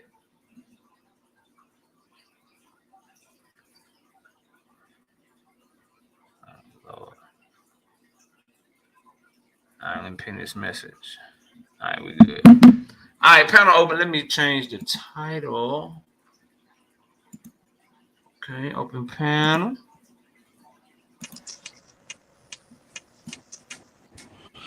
Yo, KO, what's up? What's up with y'all, man? Paid in full. What's up, man? You hopped on first. What you got for the show, bro? Hey, can you let them cook real quick? I'm about to punch out of work, bro. And then I'll just you good. Go ahead. Take your time. Take your time. All right, I muted you. Anthony, you got a minute, man. What's up? Yeah, no, well, I'm going to call out the hypocrisy of Devin fans, their hypocrisy and double standard. They accused Ryan of cheat. I'm taking away the test. I'm talking about the weight.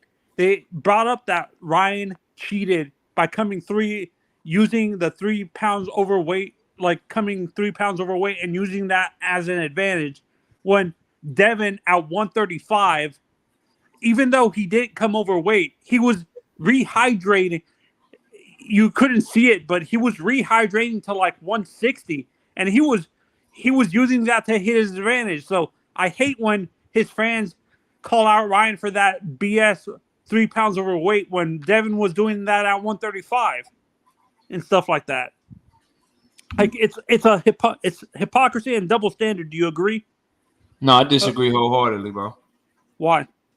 Because number one, Devin made the weight. Ryan Garcia missed the weight on purpose, and he missed the weight in the amount to where they wouldn't try to make him make weight, and he didn't let his opponent have an opportunity to fight him at a catch weight. So he allowed Devin to cut all the way to 140 when he had no intentions of making 140, and then he missed the weight perfectly to where they won't make him cut weight and they won't call off the fight. So in the rules, in the sanctioning body, and in the commission, if you miss weight by more than 5 pounds, then they call the fight off.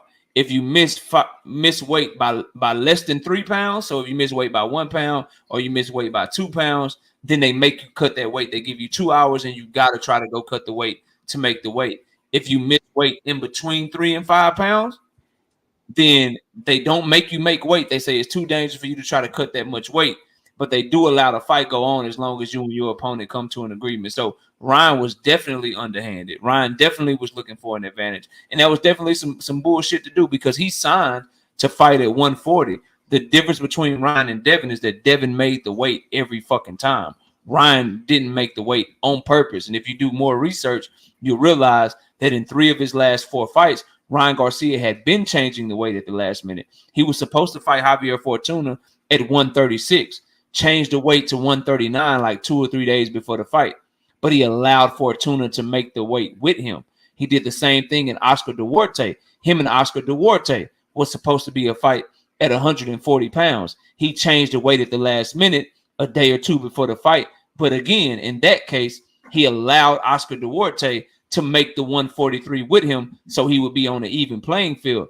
Devin Haney is the only case where he missed the weight, knew he was going to miss the weight, admitted that he missed the weight on purpose because he wasn't going to drain himself, and then didn't inform Devin Haney that he was planning to do that, let him think that he was making 142.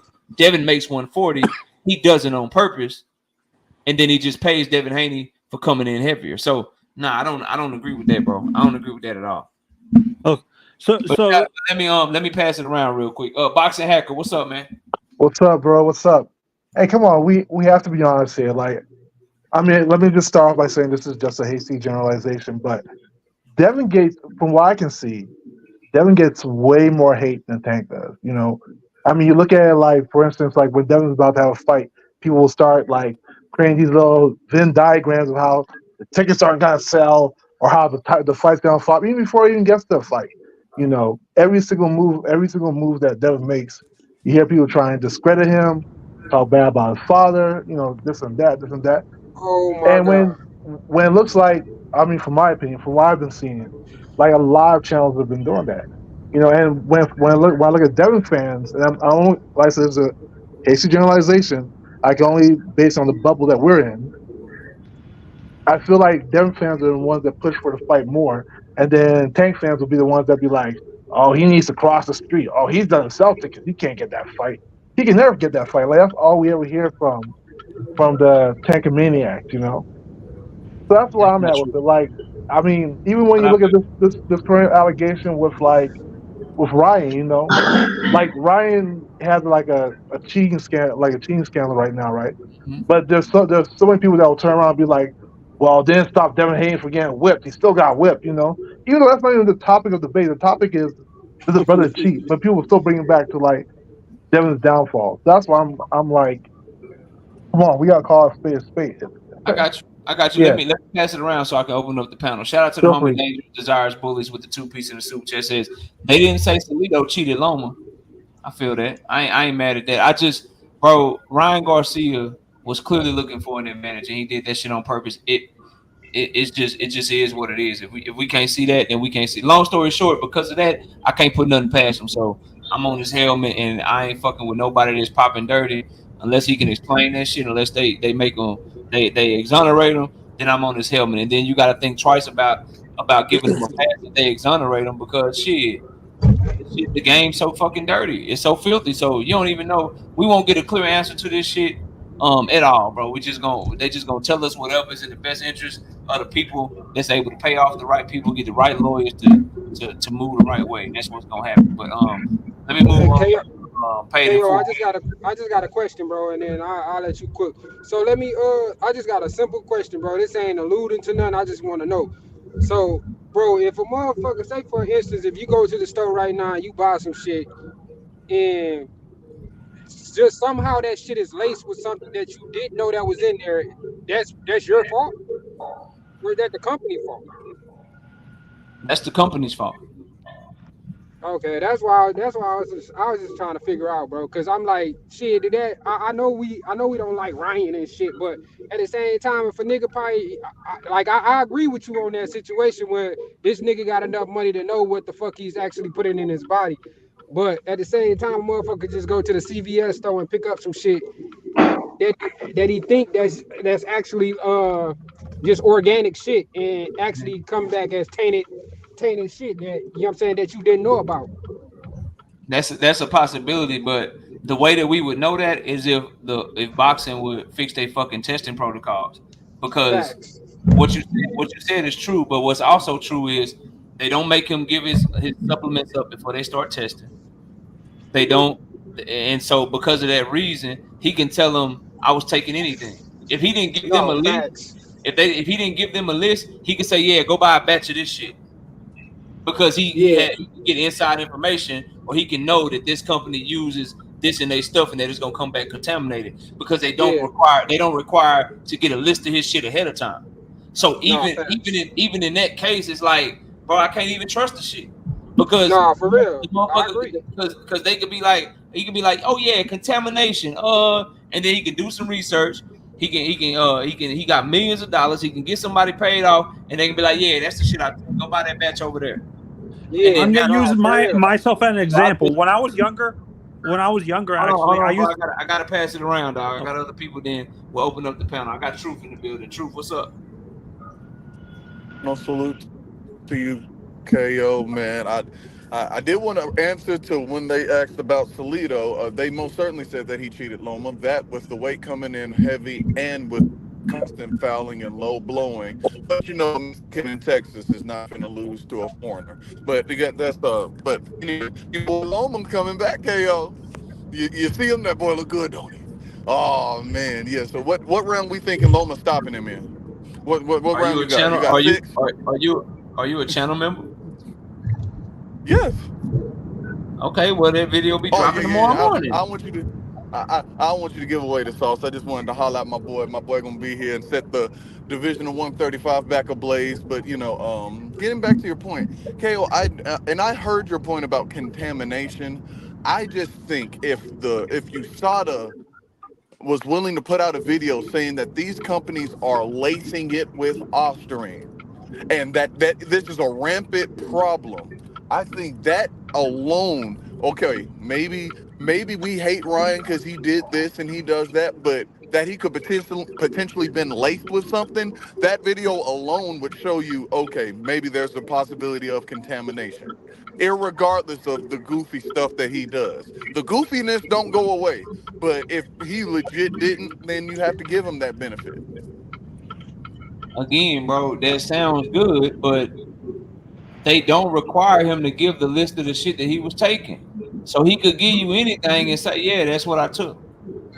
Because VADA doesn't require him to give the list of supplements that he's taking as part of the program. When you enroll in fucking testing, you should have to give them every fucking supplement that you're going to take.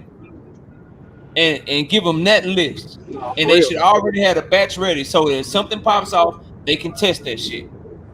But since they don't, this motherfucker can tell you that he took anything.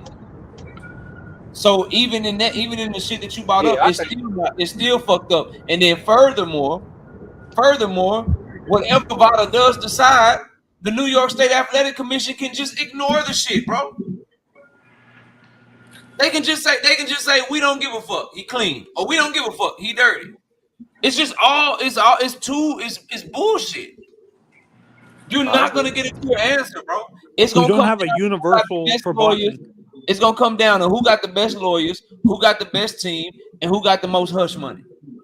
And this is what hurt. And then furthermore, you got the lady just fucking quit. Y'all think she quit for no reason?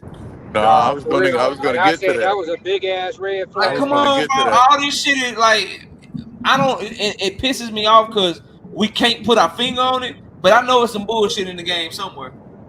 Yeah. I know for a fact it's some bullshit in the game somewhere. But let me go to Rich. We got Rich Sports SI in the building. What's up, man? Hey man, what's going on, man? It's a lot to say. I'll be chiming in, but I'm gonna try to stick to one point here. And I'm gonna say this: we don't let the business of boxing convince us that Mexicans sell when it's only one Mexican that's selling. It's only one black person that, if you believe Tank is selling, it's only one. It's not like Tank fought how many Mexicans before Ryan? Add them up all together, they only average 250,000 pay-per-view. So we got to stop thinking a big fight is with a black and a Mexican. See, that's the way they eliminate the black fighters, by convincing you that the Mexicans said when Benavidez fought Andre, 60,000 pay-per-view. That's worse than Devin. But nobody discredit Benavidez for that. Y'all still think Benavidez and Canelo is a big fight when actually whoever Canelo fight is gonna be a big fight. So we gotta stop with the narrative that these Mexicans selling. Then we poo-poo Errol Spence and Terrence Crawford as if you got another Mexican out there doing more than 700,000 pay-per-view. So that's a false narrative that the business wants you to think to try to level the playing field. So I'm just saying we need to stop thinking that Mexicans said, because we only have one that's selling. It's not a bunch of them selling. So if Tank is selling, good. Canelo's selling, good. When they the cash cows, they are the face of boxing. I don't think nobody can argue that. So that's just my point with just killing that narrative that you got to fight a Mexican to sell when we don't have the numbers to prove that they sell. I'd like to respond to that when you open up. I got it. So when you talk about pay-per-views, and I like some of the points you made, but we're talking about the creme de la creme, the top of the show. We're talking about people that pay you to go watch them fight, and people that make you pay to watch them fight on TV. That's what we're talking about, the creme de la creme, the premium fights. And in the history of boxing, it showed us when two people share the same fan base, they don't sell as much, bro. They just don't. Like, it is what it is. Like, Tank Davis and Ryan Garcia doubled up Errol Spence and Terrence Crawford. Okay, but which one is the better fight? Canelo and Jermell Charlo outsold Earl Spence and Terrence Crawford. That's So does just that mean we don't need to see the best fight because it won't sell? who said that, bro? Well, that's what I'm saying. But the narrative is it has to sell all these millions of pay-per-view that ain't nobody selling in order to No, see the fight. there's no narrative. The talking point for me, Sports SI, is if your ass is the B side, do what it take to make the fight because you need this motherfucker for a big fight. And in my opinion, this ain't a narrative. My opinion is that Tank and Shakur is a way better fight than Tank and Ryan too. I think Shakur has a chance to be more competitive with Tank Davis than a Teofimo Lopez. But I think Tank and Teofimo will outsell Tank and Shakur. I think Tank and Ryan Garcia Part 2 will outsell Tank and Shakur. But that don't mean I don't want to see the fight. That's just my opinion on what the sales would do, bro. Okay, well, this is just the last quick little point that I don't hear y'all talk about. When y'all always say Shakur need to sign to PBC to make this fight, I don't think people understand the business of saying that Tank is going to make 5 to 10 times more than the opponent that he's fighting. So just to make it short, Shakur gave Frank Martin a guarantee of a 1 million or 1.2 million. Frank Martin is getting a guarantee of 200,000 against Tank. And that's ridiculous. And what top black fighter is going to sign that deal? Where'd you get the Tank that Frank Martin? I'm looking at Boxing Scene 24/7. I don't know which publication is the best one, but if I Google on either one of those, I haven't seen Frank Martin's guarantee released at all. Yeah, because if that's the case, that's what they report. They could be wrong, but I kind of look up stuff. I don't go through if this one right, this one wrong. But I don't believe in pay-per-view numbers no way. So that's why you don't get paid. You ain't got no pay-per-view. You ain't got the Fundora numbers. You ain't got the right. They all them numbers are bullshit to me personally. It just supports. I look at that shit every day, bro. I don't think I saw that anywhere. Bro. Yeah, he's talking about Start somewhere. You got a wrench in the chat, man. Put it in the chat. I love to see it. But let me go to Ja. That's bad. Ja, what's up? What's up, Ja? What's up? Peace and blessings. What you got for the show, man? No, I like some of the stuff you were saying. Like, I like what you be saying because I look at a lot of boxing channels or whatever, and like, I feel like you keeping it real, you're not being biased, whatever. I just wanted to speak a little bit on like Devin, fans and stuff. Like, I respect Devin hustle. Like, that's what I respect the most about him when it comes to boxing is like the money that he make. Like. But when it comes to, I also respect that he bring casuals to the sport. Like, I think a lot of Devin Haney fans is casuals. Like, they don't really know much about boxing. But it's good to have support because, like, I never really hear them break down fights and talk about, like, different styles and stuff. Like, I feel like if they was true fans, then they would have a lot to say about, like, they would give him help instead of just gassing him up all the time. Like, and talking about his style and the way he fight and what they want to see in the fight. But everything it seemed like it got to do was with outside of boxing, like basically gossiping and talking and all of that type of stuff. But I don't never hear no analyzation of the fights. Like, but that's all I really wanted to say. It kind of bring me some good vibes, some good energy to hear you talking, like speaking the truth about the situation. Like, it seemed like it's just mostly about envy and Tank. Like, as soon as Devin lost to Ryan, all the Devin Haney fans was mad at Tank about it. Like he lost to Ryan. Then they like, oh, I can't wait till he lose to Frank Martin. Like, and then I don't know. I just feel like Devin Haney fans is just casuals. That's all I really wanted to say, and I wanted to just give respect to you for keeping it real. Appreciate that, bro. Appreciate that. All right, y'all. Panel is open. Panel open in the chat. The link is pinned to the chat for anybody who won't smoke. The panel's now open for anybody that want to come up. Everybody's welcome over here on Knockout Boxing, as long as we keep it respectful. So KO, you guys brought up that sometimes some of these supplements that you buy from the store, you don't know what's in it because there's not really a law that mandates that these supplements tell you what it's in it. I'm going to use myself as a perfect example. I used to have horrible ADHD and ADD and stuff like that, and I would take Adderall and Ritalin, and they never told us that there were, for the ingredients, they never told you that there was a dietary supplement that made you cut like something like a clenbuterol that would change your appetite and basically make you lose like a lot of weight because you're not eating a lot of food. And I think I'm not defending Ryan, but what I'm saying is maybe legitimately some of these supplements don't tell you what's inside of them and stuff like that. So I'm not making excuses for Ryan, but I feel that I agree with you. There these, and I think the reason why these testing facilities don't ask for the list of supplements, because they don't want to invade the fighter's privacy. But if they're in a big time fight, they're getting their privacy invaded by the press. So why should it matter? Like, I got you. That makes no sense to me. Well, I got it. Go ahead, Boxing. Yeah, my bad. I think Adderall, one of the side effects is weight loss for Adderall, right? So I think that it's pretty known that that's a side effect. So whatever drug is called, whatever ingredient in Adderall that causes that is probably known as well. And it's also the FDA. By the FDA's law, like you have to like release what's inside, like the specific medication. No, Ritalin wasn't like that. I took Ritalin also. Ritalin was like that's the company going against like the FDA law, right? Problem is, like, I ain't saying y'all making bad points. The problem is they don't have to let you know what they're taking. The testing company doesn't require you to tell them what supplements you're taking. So when you have something that come back that may look like contamination, you can literally tell them, okay, this is what I took. Go buy a batch of this shit and test it.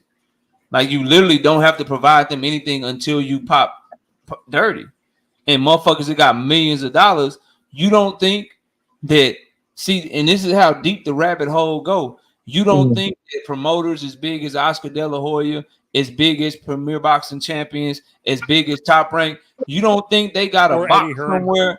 You don't think they got a box somewhere full of contaminated shit just in case a fighter pop dirty to give a motherfucker? No, that's why I'm saying. Then they take it a step further. The sanctioning bodies and the commission don't even have to abide by what the VADA people find, bro. A perfect example of this is fucking Oscar Valdez. I can't believe no one has been talking about this shit. I've been screaming at the rooftops for people to talk about this shit. But Oscar Valdez tested dirty for fentanyl. He told them, I got this shit from T, which is fucking impossible, right? Yeah, that was crazy, yeah. That motherfucker was still able to fight. The WBC did not strip him, and the commission did not call off the fight. He was still champion. In his only recompense, the only thing they made him do was take an awareness class, like he got a fucking speeding ticket or something, bro. But they found him guilty of that, right? They didn't just take his word about the T. Is that correct? They just took his word. So they did believe that he took his VADA, no. VADA didn't take his word. VADA was still like, shit, he dirty. They still failed his ass. But the commission was like, we done sold all these tickets. We on the Indian reservation. We don't give a fuck. Yeah, the boxing commission was a little bit. And the WBC was like, he was a good guy. I believe his story. We trust Oscar Valdez. We gonna just give him a motherfucking awareness class so he can be more aware of what he's taking, and he gonna still be our champion. Hey, Kale, I think that shit let's talk about Canelo. It should be federally regulated, to be honest. Yo, Canelo's one was even crazier. Federal government ain't finna put no money in the boxing. I hear what you're saying, but they ain't finna do this. Hey, KO, Canelo's one was crazier because the WBC literally made clenbuterol like legal for a certain, I think it's like for a certain percentage now because of Canelo. So they made a PED legal for Canelo. So I mean, Valdez one was stupid, but Canelo's one was like probably the most OP one I've seen. And KO, what I said earlier, do you agree with me? Maybe these testing facilities don't want to invade the privacy of these fighters, but what's No, the I point don't of agree with not that. invading their privacy if they put their No, I information don't out agree on with Twitter? that. They're testing them for drugs. That's literally they're Yeah, taking their that's blood and urine. That's the definition of invading someone's privacy. But it's not as easy as one would think. Just because, like, you know, you can call something contaminated doesn't mean that you're gonna get off. Like, it has to be like something that can create like true doubt. You know. For instance, I think No, like Ryan tried to call like what's it called? no. Oscar Valdez didn't have to create doubt at all. They said, "Fuck these vital rules. We're gonna use these rules over here because he clean according to these rules." Are the commission? Do you think the commissions in each state is very corrupt? That's why they just ignore some of these they positive been tests. Yeah, corrupt. the All politics of and them money, are man. corrupt. Do y'all understand, bro? Politics Like, and money, yeah. do y'all understand how much bullshit it is and how big of a red flag it is? VADA has Osterin on the limit of shit that you cannot have in your body at all. The New York State Athletic Commission allows Osterin in your body up to a certain point. Yeah. Like, bro, like it's fucking ridiculous, bro. Because there was just that one fighter who had Austrian, and they're like, well, he's got to fight, so we got to The change reason the why I'm rules. asking this is because I don't pay attention to how corrupt some of these organizations are. I just watch a sport for the fun of it, so I don't pay attention to half of that stuff, and that's why I'm asking you the question, KO. How corrupt some of these like boxing commissions are in the It's state. gonna be funny. They It's gonna be very funny to see how corrupt, bro. Ryan Foods Boxing is is a kept. dirty ass sport. Shout out to Slogan One with the 5-piece in the Super J. Says only NSF certified supplements are clean for sure. The commission should publish an approved list of NSF supplements, then hold athletes accountable. Facts. Here's the shit you can take. Here's the shit you can take, bro. And they don't even all have to come up with the same list. When you announce your fight, I'm fighting in New York. Okay, cool. Here's the shit you can take if you're fighting in New York. I'm fighting in California. Okay, here's the shit you can take if you're fighting in California. I'm fighting in Nevada. Okay, here's the shit you can take if you're fighting in Nevada. And then if you get caught taking anything other than the shit that you're supposed to take, it's a wrap. It's a fucking wrap. So you guys, realistically, you guys don't think there's ever going to be a point where boxing decides, because there's so many issues with corruption, that they decide to put an overarching body like you see with the NFL or basketball or something like that? No, they're not going to do that shit. I don't think so. Too much money for different bodies, man. Don't nobody care about boxing that's doing other people sports. Don't care about boxing. The people who run boxing.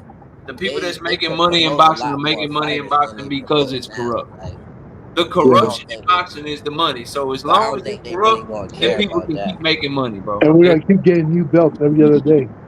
You know, the baby interim belt, it's super duper belt. You know, we're gonna keep getting belts every day, a new belt every day. Because of that corruption. So I say all that to say Devin gonna probably end up having to hold that L, bro. I don't think. I think it's gonna come down to Ryan trying to prove intent. You know, if Ryan gets called dirty, then they're gonna probably make it a no contest. But it's up to Ryan to prove his intent. You know, Devin gonna probably have to hold that L, bro. I don't respect that Devin don't want rematch. Yeah, I mean, I didn't want him either. You know, dude cheated a lot, man. That was a lot. You know, you said you wouldn't want the rematch anyway. I would want to make him follow all the rules. Because why not? So you have to do that.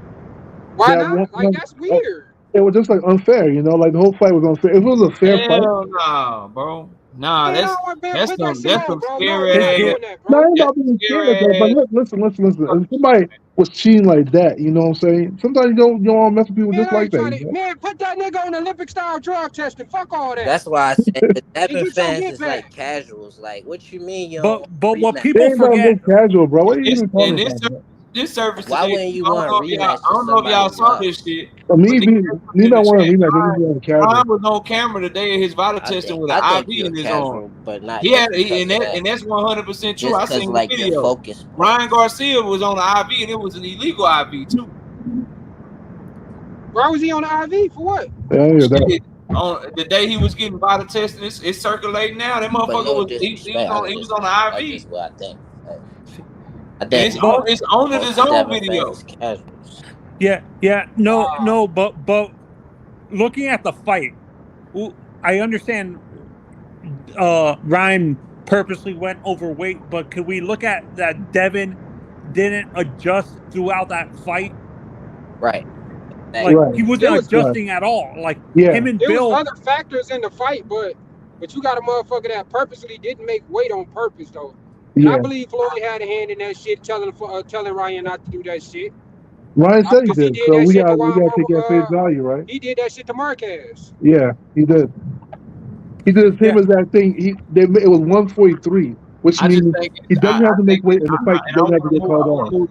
I want to move the conversation after this. That's why I say it's like I think that is. Like, I think that that's the focus. KO now where you hold on y'all. Hold on a second. Devin and them disrespectful. Hold on a the second, reason bro. why he did get dropped. Hold on a If second, he was bro. really respecting Floyd, Jock, can you hear Floyd me? would probably let him know, like, Jock, can you hear me? You gotta air it out. Okay, I gotta mute you, bro, because you clearly can't hear me. Deontay says KO. Now, where you getting this info from? Here, I will post it. All right, I will post it for you right now on my community page. Give me 1 second. I got all the shit, bro. I just don't be. All right, here's this. That's let me. Oh, I saved them all already. I'm about to post all of them on all the documents and shit on my shit right now. Give me 1 second. Pictures. Okay, I didn't save them. Let me save them from my text messages. All right, they saved. You will have in boom, boom, boom, boom. And that's it. All right, there you go.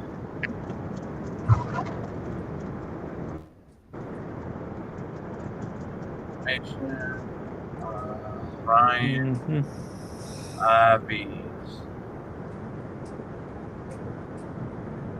Okay, there you go. There you go, right there. The Frank and Tank fight is next. It's on the community page. It's on the community page for y'all that was asking. That's what I was alluding to right there. It's on the community page with the document showing that the shit's illegal. So there you go. Links in the chat for anybody that want to join the panel. So I wanted to talk about the Tank Davis and Frank Martin fight too. Boxing Hacker. Yeah, what do you think of this fight, bro? I like it. I actually like this fight. I like Frank. I do like Tank as well. You know, it's an interesting fight because I've never seen Frank fight at that level, and Frank, to me, has always looked good. Even his last fight, where people said that he looked too good, I think the way the fight ended, he ended really strong. So I think it's a good fight for both of them. You know, although I do get this weird sense, right, that there's like like the way that Tank is talking, like they know something about Frank, or maybe because of their gym war, they know maybe Frank is not as good as we may perceive him to be. That's the sense I get from it, you know. But yeah, I like the fight. I like it's interesting. I'm not sure what's gonna happen. I do lean towards Tank, but I think Frank is a good bet and a live dog in that fight, you know. Already. Shout out to the homie Big Dog Willie coming through with the 5 pieces and super chat. He says Ryan is the cleanest athlete, just as clean as the Soviet Union and East German Olympic athletes during the 1980s. Stop hating on the man. Pure facts. Damn, that's crazy. What about you, Paid in Full? What you think of this Tank and Frank fight, man? I like the fight, but I think Tank will probably start off on the back foot, just to see what actually Frank's gonna actually try to do before he start actually pressing him. To be honest, I really think that Frank Martin is kind of like tailor-made for Tank. To be honest, I think he really tailor-made for Tank. I ain't gonna, you know what I'm saying? I don't think it's gonna go past like 8. To be honest, that's my real feelings towards it. Shout out to the homie Andre Noble. My bad, Andre, with the 2 pieces and super chat said, PEDs or not, Ryan still whooped that ass. See, for me, bro, I want to give the respect until the shit come back. You know what I mean? Like, to me, it's like once the motherfucker pop dirty, you kind of gotta hold off a little bit, let the shit play out, and then once it all play out, then get to whatever you need to get to. But I understand, bro, and I try to tell Devin Haney fans this, and I stand by this. Y'all getting this shit because y'all cook motherfuckers for winning, bro. Right. Y'all hate on motherfuckers for winning, so people doing this shit because y'all hate on motherfuckers when they win, bro. Nah, anybody hate anybody when they win. Motherfuckers win. If that shit don't go that way, I promise you, they ass gonna go back to hiding. I promise you. Nah, never that, man. They're gonna go back to hiding. Because to me, it could go either way, right? It all depends on how the case goes. Hold on, before you cook, did you say that Devin Haney fans don't hate motherfuckers when they win? Yeah, I never hate nobody for winning, so I can't speak for everybody. Okay, you know what? How about this? Devin is getting it because him and his daddy hate motherfuckers even when they win, they hate them. How about that? When do they hate? How about we stick to the fighters? How about that? When do they hate? And the nigga always lying on the motherfucking fighter. When have they ever given Tank Davis credit for an opponent? When have they ever given? When have they ever looked at a Tank Davis fight and said that's a good fight? I feel like Devin said that Tank fought good fights before. When? What was the opponent? I got $1,000. You name it right now. Tell me when you think about it like that, remember when I say hate for winning, remember when Shakur Stevenson beat Edwin De Los Santos. But there was an outrage when that happened because a lot of people were saying that the fight was wrong. And he was saying the same thing. I should have gave this motherfucker 5%. And then what do they do? Everybody's ducking them. Everybody's scared of them. We sent this fake offer to that person. We sent this other offer to that person. They drag people through the names religiously, bro. Religiously, like all the time. So when you take a L, motherfuckers gonna remember that shit. That's just what it is, bro. I don't remember. I don't know. I don't remember Devin really hating on. When did he hate? You said they hate on Tank. When did he hate Tank for winning? You don't think sparring Hector Luis Garcia in 2021 and then waiting until 2023, the week of his fight with Tank Davis, to release this sparring footage to say that he ain't shit? You don't think that's hate? Or better yet, him and his daddy jumping up and down, hugging after Teofimo lost. Well, that's different because Tio was planning to freeze Devin out. Devin still remember. What about the one I asked you about? About him releasing sparring footage? Yeah. I don't know. Is it hate? If he a true Devin fan, he not going to answer that. I don't know. It's hard to say. Like when you say hate somebody for, you say hate for winning one. Releasing sparring is not hate. Man was literally trying to discredit an opponent, which can hurt your ticket sales and hurt your pay. Right. But your original argument was he hated somebody for winning, right? So he hated on Ryan Garcia after Tank beat him and then tried to fight him. Yeah, I was just. He said Ryan Garcia was trash and Tank beat him. He knew Tank was gonna beat him. Ryan's an Instagram fighter. But Devin gave Tank credit for stopping Ryan. We can't say he didn't. No, he didn't. He said that I'm fighting the best version of Ryan. He fought a drain Ryan. Where you been? and I said this after the fight. Act delusional and shit. That's Where you been, bro? Shout out to Emmanuel Carter with the 2-piece in the super chat. He says SNAC stands for smuggling, narcotics, and corporation. Why you doing snack like that, man? Damn. Why you doing snack like that? Look though, on this Tank and Frank shit. Yeah. I think that Frank Martin is not as fast as some of y'all think he is. That's what I was saying, yeah. And I think that a lot of people who have this fight close, you are going to be very surprised. Frank carries a shit ton of muscle mass. Frank has to fight in spurts a lot. He falls asleep at the wheel at times. And I went back and I watched that Artem fight a few times. And that fight was a lot closer than some of you would like to remember. Yeah. Barton was a good fighter, though. I thought. To me, I I had think him Barton winning. was a good I fighter. actually had him winning by a round, to be honest. That's just how close Nah, I had the that way shit. that fight ended, I can't give him the win. That knockdown is what Yeah, separated it. yeah. That what I can knockdown see and that happening whipping is at the end. you know how you guys say Tank waits and wait like the first few rounds he actually analyzes it. He's like he does what Canelo does, kind of where he analyzes his opponent before he starts walking forward. I think with a guy like Tank, with a guy like Frank, maybe Tank does the opposite of what people expect. Maybe he starts fighting more in the pocket at the beginning of the fight.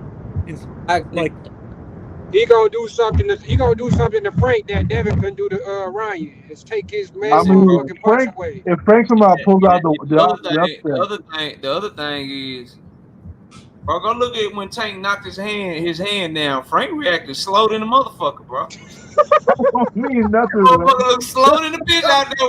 When Tank knocked his hand down, their reaction was slow. You got that Bro, home, that bro. don't be a thing, bro. That'll be Bro, nothing. Dank father, why you on the goofy? Why you on the goofy time, bro? Dank say you said Bud didn't have a shot, so you compromise when it comes to your favorites. My shit with Jesse Bam Rodriguez is working out just fine, though, bro.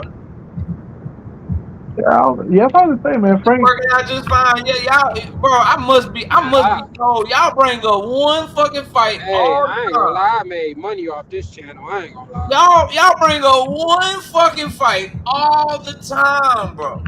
that That'd be crazy. when see, Frank and beat I don't think Frank is a Michelle one-punch Figueroa, knockout artist like some Big of his Ali. fans make him out to be. Though I think he's an He not. he's like a he's an accumulation puncher. Yeah, he's like Jaime Munguia and David Benavidez. They're not going to knock you out with one punch. It's throughout the fight that you start wearing down and you can't breathe because of the Who y'all amount of talking punches about? they're throwing. Who y'all talking about? I know Frank. Tank gonna attack that nigga body for sure. Come on, hold He up, don't like body shots. Chris Trucker. They're not fighting in open stance. It's closed stance. It's southpaw. Come on, Chris. I expect more from you, bro. Tank and Frank is closed stance. They fighting. They both southpaws, bro. They front. Can you guys foot see Frank each other. Tank though doing what I said? Maybe start walking forward at the beginning of the fight, or that's against what he like. That's against what he normally like. That doesn't actually benefit him. Nah, I could see him. I could definitely see him doing that. Like, I think Tank got a lot more to show the fans than they see, and I think this Frank Hart fight for him. I'm gonna say Hey, this KO, though. I If got a Frank question, wins, KO. Derrick James is Go. coach of the Box year, ask bro. me what you were gonna say, and then you can ask your question paid in full. For Box sure, ask, for what you sure. say? I'll just say if somehow Frank pulls the upset and wins, Derrick James is automatically coach of the year because that'll be two major upsets back to back. Yeah, I agree with that. Yeah, that'll be crazy. You know, Ryan is on the hot seat right now. That'll be crazy for Derrick James. So we'll see how it plays out. But go ahead and ask your question, bro. Yeah, paid in full. What was you about to say, bro? Paid in full. Paid in full. Paid in full. My bad. Can you hear me? Yeah, I can now. What's up? Okay. How do you feel about AB being back around Tank? I think it can go two ways. I think it could be a good influence on AB. I think he can have a bad influence on Tank, but I'm trusting that Tank has matured enough to be able to handle that. I don't think he would have AB around him if he wasn't locked in. And you can say, I mean, all you gotta do is look. All you gotta look at the shape that Tank is in, and you can tell that he's gonna be locked in. But yeah, I got questions about it. I don't really know how to feel about it, but I just see him trying to give the OG a chance to kind of put him on, introduce him to Lord and shit. About the fight He's trying to take him in because Coach Cunningham kicked his ass out. No, for sure. I don't think Tank been locked in for the past 2, 3, 4 years, bro. So not 4, about 2 or 3 years he been locked in, bro, and he been in shape. So I think he's gonna stay that way. In terms of Frank, they actually, I don't know what it is, but a lot of fans were comparing to, with how jacked he looks, they're comparing to Tim Bradley. Remember how Tim looked during the lead up to the fight with I think it was I can't remember who he fought where he looked very jacked. Do you know what I'm talking about? Was it Provodnikov? Yeah, the Provodnikov fight. Yeah, do you agree with that? Do you agree that Tank that Frank looks kind of like Ken did during that lead up to the Provodnikov fight? No. KO? I just think Frank carry a lot of muscle mass. He always has, and I believe that Frank. That's why he fights in spurts. And that's why he's hot. That's why he's hot and cold. But for Rock Bottom, Tank giving me AB vibes the whole press conference. I like that though. Like, dude, if Tank is gonna be AB in the press conference, but be Tank in the ring, I'm cool with that. Yeah. That's why I was kind of asking you that, because they feel AB can be like a consultant to, you know what I'm saying? Like, AB about to have a fight, so he better get ready too, though. That's AB about to fight. That's what made me ask you that, though, because motherfuckers was trying to say that they feel like Tank acting out of character because AB around them now and shit like that. Like, that's what made me ask you that question. All right, let me kill that narrative real quick. So I need all of y'all to listen to me in this damn chat, and I need everybody to take this shit in other chats that you go to and like tell people the fucking truth, bro. All right, like this motherfucker's not acting out of character, bro. He's not acting out of character at all. The nigga, he told Ryan Garcia, "I'm gonna break your jaw and don't bring your mom and your daughter to the goddamn fight." Okay. He told Rolly Romero, "You trash, nigga. I'm gonna show you trash. I'm gonna knock you the fuck out. Your coach is trash. He don't know shit about boxing. All y'all talk about is power. As a matter of fact, we can get it on after this shit. After the fight is over, we can get it on with all you niggas after the fight." The nigga pushed Rolly off the goddamn ring. Okay, he touched Mario Barrios' belt. He pushed motherfucking Pitbull at the goddamn press conference. Like, what the fuck are y'all talking about? That he's That's what out I of be character. This is an aggressive motherfucker. Tank's been hanging around Floyd. How is that out of character? He's almost fighting it every fucking time you see him in public. He almost fighting Tevin Farmer. He almost fighting motherfucking Devin Haney. He almost fighting motherfucking He got into it with Jamel Charlo and them. Like, the niggas always in some shit, bro. He's been hanging around with Floyd. What are people talking about? Can I say something to that? One ain't like that, though. That shit don't make no sense. The scary thing for people that hate Tank is he took all of that shit and bottled it into one, bro. So the playful little touching your belt with Mario Barrios and grabbing up Hector Garcia, I'm gonna show Frank Martin my phone a little bit. I'm gonna talk back and forth with him and laugh a little bit. The aggressive shit, getting in your face, talking that shit to Rolly Romero, I'm gonna do that shit to Frank Martin. Getting in front of the goddamn microphone and saying little slick shit like he did to Ryan Garcia, break your motherfucking jaw. I'm gonna talk about your girl at this motherfucking microphone. Like, he did everything, bro. He did a wonderful job at that press conference. Anybody that think he out of character, y'all don't know what the fuck y'all looking at, bro. And it's just like motherfuckers trying to like they always trying to play the victim shit when it come to him, bro. It's like, God damn, every move this nigga make, y'all want to critique that shit, bro. Like, what up, y'all? Let that nigga be him, bro. What you know about Tay-Rock? Hold on. What you know about Tay-Rock? I pull a razor at you, get another cut, and another cut. Look like the secret. Baltimore in the building. Yeah. Baltimore. You know about Tay-Rock, man. Come on. Tay-Rock.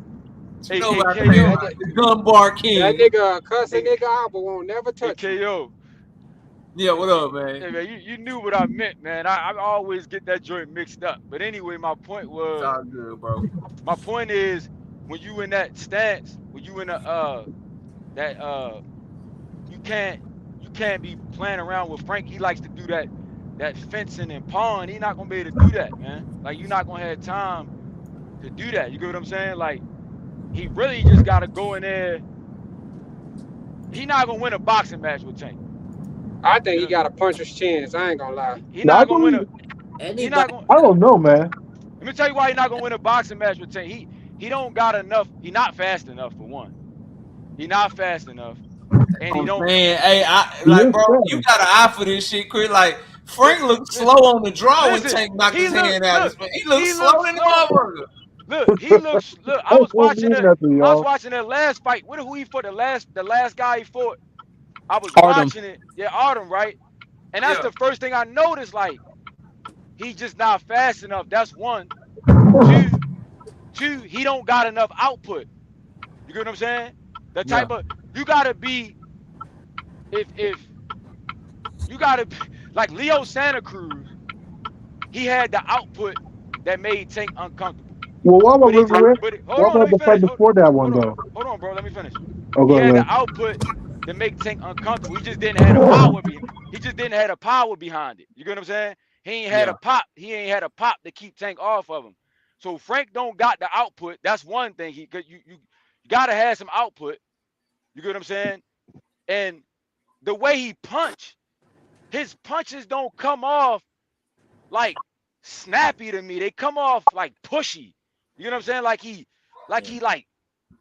holding his arm out there too long or something. He's Gun swole. So shy. it's like he throw the brick hand. I'm like, when you gonna bring the motherfucker Yeah, back? yeah, You know what I'm saying? yeah, Like yeah. you know what I mean? It's I like it's started too. seeing that in that Martinez fight as well. They say Frank gonna get in his bag though on Tank. I just be You laughing. know, Say about let this. me What? say Well, you Say something. never that. know, man. That Look, brother's a look, live dog. I they keep knocked telling out. you. I don't Oh, even want to discredit that look, man, but man, I don't know what the fuck Chris, motherfuckers be would you looking say at. look, though. Tank is gun? Would you say Frank is gun shy? Kind No, of like I wouldn't say he gun Nah, shy. I know He what you. just No, don't got a I was lot. waiting He he on just you. don't punch a lot. he What just you don't. were saying? He's more of an accurate puncher than like a. He punched through his shoulder, bro. Yeah, he don't. He punched through He his don't. shoulder. He don't show. And people thought Tank was like mimicking like body shots. Tank was when he was doing that shit on the stage. He was mimicking Frank, how Frank punched. Yeah, like he don't. That's what he He was don't. doing. It's not. You know how when Tank. You know how when certain fighters throw a combination, it look. I don't know how to say it. It Chris. looks snappy, like it's whoopy. Like, it looked like they. You can see the. You can see the range in it, like the full range motion, all that. It's like his joint, like he holding it out there too. I don't know. Yeah. I don't know, bro. I don't You see gotta. that. I don't know. It, I, Hey, To me, shout I out don't know. real quick, bro. Shout out to GM with the 2 pieces super chat. Say this how Tank talk around people who look like him. Yeah, that's what I'm saying. They don't even understand. Like the nigga is actually from the hood, bro. Shout out to Listen, bro. GM with the 5 pieces and super chat. Hey, Says y'all Ja. say Tank only Yeah, fights Chris, Spanish Chris speaking the lab, motherfucker. brother. Why you Hey, think he wasn't doing no talking? How he gonna cuss out Hector? He still grabbed his ass up though. hey, Yeah. KO. Hey, KO. I gotta tell you something about me and Ja, bro. What's Me that? and Ja is the pioneers of the boxing gym in Baltimore, man. We came up together, first fights together with Calvin. You get what I'm saying? Like we got that thing started, KO. Like Yeah. when Calvin first got out of jail, like Ja was like Calvin like first fighter, him and Kadir, his son that passed away. You know what I'm saying? Yeah. His biological son. So me, Ja, Calvin's son, we all played football together, Pop Warner football in Baltimore together. So then when Calvin came out of prison, he he was working at Phillies, he was a chef and all that type of stuff.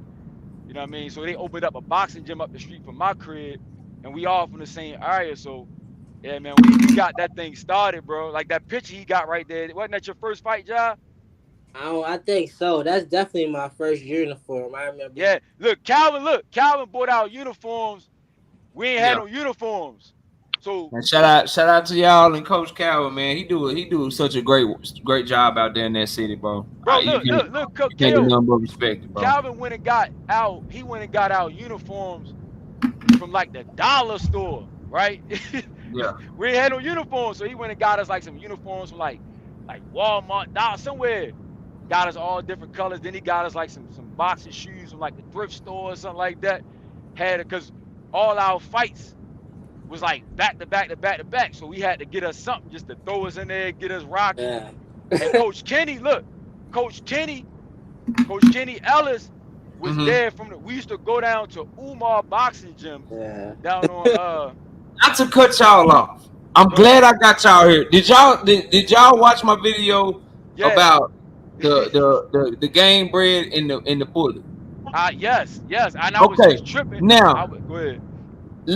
so Coach Kenny he seemed like he more of the bro. strategic motherfucker, man. Man, he a Listen, mastermind, bro. listen, Like, I listen if think to me, am I both KO. like tripping? Listen, both masterminds. Like listen, coach. Listen, Coach Kenny from the rip, he was there. Look, even when Coach Kenny and Calvin was in two different gyms, right? So we used to go down to the hood, down there with Tank from, down to Umar, and go spar the kids that's from the hood. That's where Calvin used to take us. Like where they it's like the it's crazy in there. The ex kids don't stop punching. As soon as the bell ring, they punching the whole time. You get what I'm saying? Yeah. So Calvin took us down there to toughen us up. Coach Kenny was the coach down there, but him and Calvin was tight Mm, even from that time. So when I was mm, coming up, Coach Kenny used to he looked at. I used to come down there. Coach Kenny used to tell Calvin like, "Yo, you can match Chris up with this guy out DC. He can beat him." That's he been like that. He been like Shorty right there, like pointing to me. He'd be like, Shorty can beat this kid named such and such from out PG County. He would tell Calvin who to match us up with. You get what I'm saying? So Yeah, mm. he he like been the in he mastermind. been in can I Calvin add ear. on to that? Yeah, go Go ahead. ahead. Go ahead. Yeah. So like I'm loving this. Coach Kenny is like a librarian or something when it like he a boxing expert. But like if you talking about mastermind, like Coach Calvin is the one that got Tank knocking niggas out every fight. Like that's what Coach Calvin do. He'll show you how to break somebody. Like, and then I just wanted to say one more thing earlier. Like you could trust Tank when he's saying these press conferences. His opponents would be a lot better off if they listen. I don't know. You say that again, bro. You chopped up a little bit. You can trust I what? said you could trust Tank when he talking to his opponents at these press conferences, when he talking about their flaws. Like I think that's going to show where he talking about he been doing it since he was 7, and Frank Martin started when he was 15. Like if you pay attention to the fights, like Frank Martin, he be really depending on the coach. Tank been past that since he was an amateur. Like you don't have to tell Tank nothing. I think that's gonna be the biggest Yeah, difference. on some Roger Mayweather shit. Just box this motherfucker.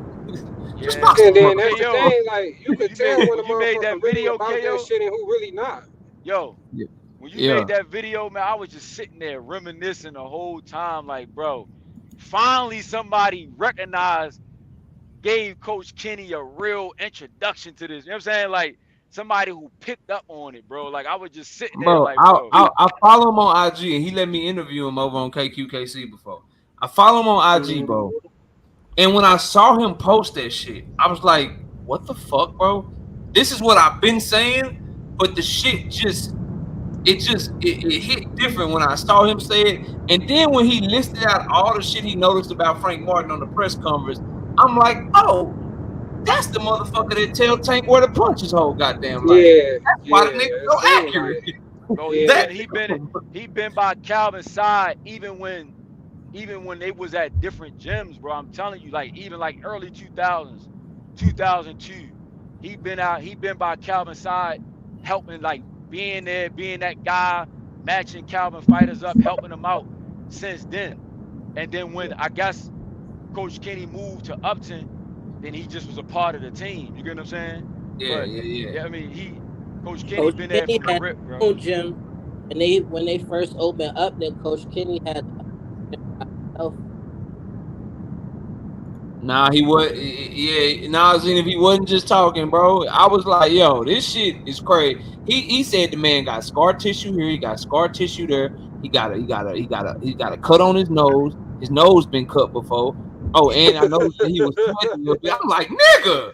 And then the Yeah, post before that, he was like, Tank Davis is a game bred pit bull, and Frank Martin is a bully pit bull breed. Y'all better learn the difference. I Yeah, was, and then I looked at them two motherfuckers. I was like, yo, this shit is crazy, bro. that was a bar. yeah, Yeah, This that's shit is crazy because you can tell, like, that's why Tank gonna be fast. That's why he's sharp. He got enough muscle, but he ain't weighed down by nothing. They teaching that boy to fight the distance. That's why he get late stoppages. And Frank Martin, that boy looked like he gas from out. the showroom, bro. Yeah, I he was be like, yeah. gassing the fuck out. I was like, Coach Kenny out here, you giving him too much. Then I think it was one before that. He said, I've been studying Frank Martin and I noticed that he's high school sports athletic. He's not boxing athletic. Y'all are gonna see the difference. I'm like, dog, just stop talking. See, that's what I'm saying. Like, bro, them two minds together, bro. It's Man, gonna be bro, a I don't see problem. nobody stopping him, bro. Maybe, Like, maybe. I mean, shit, the fight gotta happen. Coach The Kenny fight is gotta just like happen, but the quiet motherfucker. Like, just be peeping shit out. You ain't never gonna see Tank coaches get mad at him like, why you ain't listening? Like you might see that from Frank and Derek. That's a big deal. Like they don't gotta tell Tank. yeah, they be on that Floyd Mayweather shit. They be in the corner. Just be calm. You got him. You feeling good? Good. Okay, you got him. Like, yeah, I got him. Coach But Calvin Tank be will be like, like, yeah, he's still strong. I'm just gonna give him a couple more rounds. Coach Calvin be like, how you Protect my feel? You dome. feel good? How you feel? What you see? I see this. What he got? He don't got shit. That's how Tank be. He don't got nothing. Yeah, I got him. protect You know my what I'm saying? dome. What you see? Protect my It's dome. that chemistry, bro. Like they've been doing this for years. It's that chemistry, bro. Then you see you'll see Kenny come in his head like, look, look, look, look. Start with the high guard. Look. Start with the high guard trap. Come. You know what I mean? Trap him, feint him, hit him. You know what I'm saying? Like, yo, it's crazy, bro. Like, listen, man. Them guys, it's crazy, man. When you made that video, I just started reminiscing. But I'm glad I got a chance. I'm so hyped up because I finally I'm got on excited here for with. this fight, bro. Yeah, I like am too, bro. yo, It's Really I am. wish I can go to that It's gonna bitch, be a good but fight, yeah. yeah. yeah, it's gonna be good, man. Frank a good fighter though. Like I'm not discrediting Frank at all. I think he a good fighter. I think it's gonna be a good fight for Tank. I just don't see what he has it's just to levels to this offset. shit, Like I though. don't see what he has to offset anything that Tank does. But Like yeah, Yeah, I look at, I So don't know. if you're breaking down the fight, here's the problem, bro.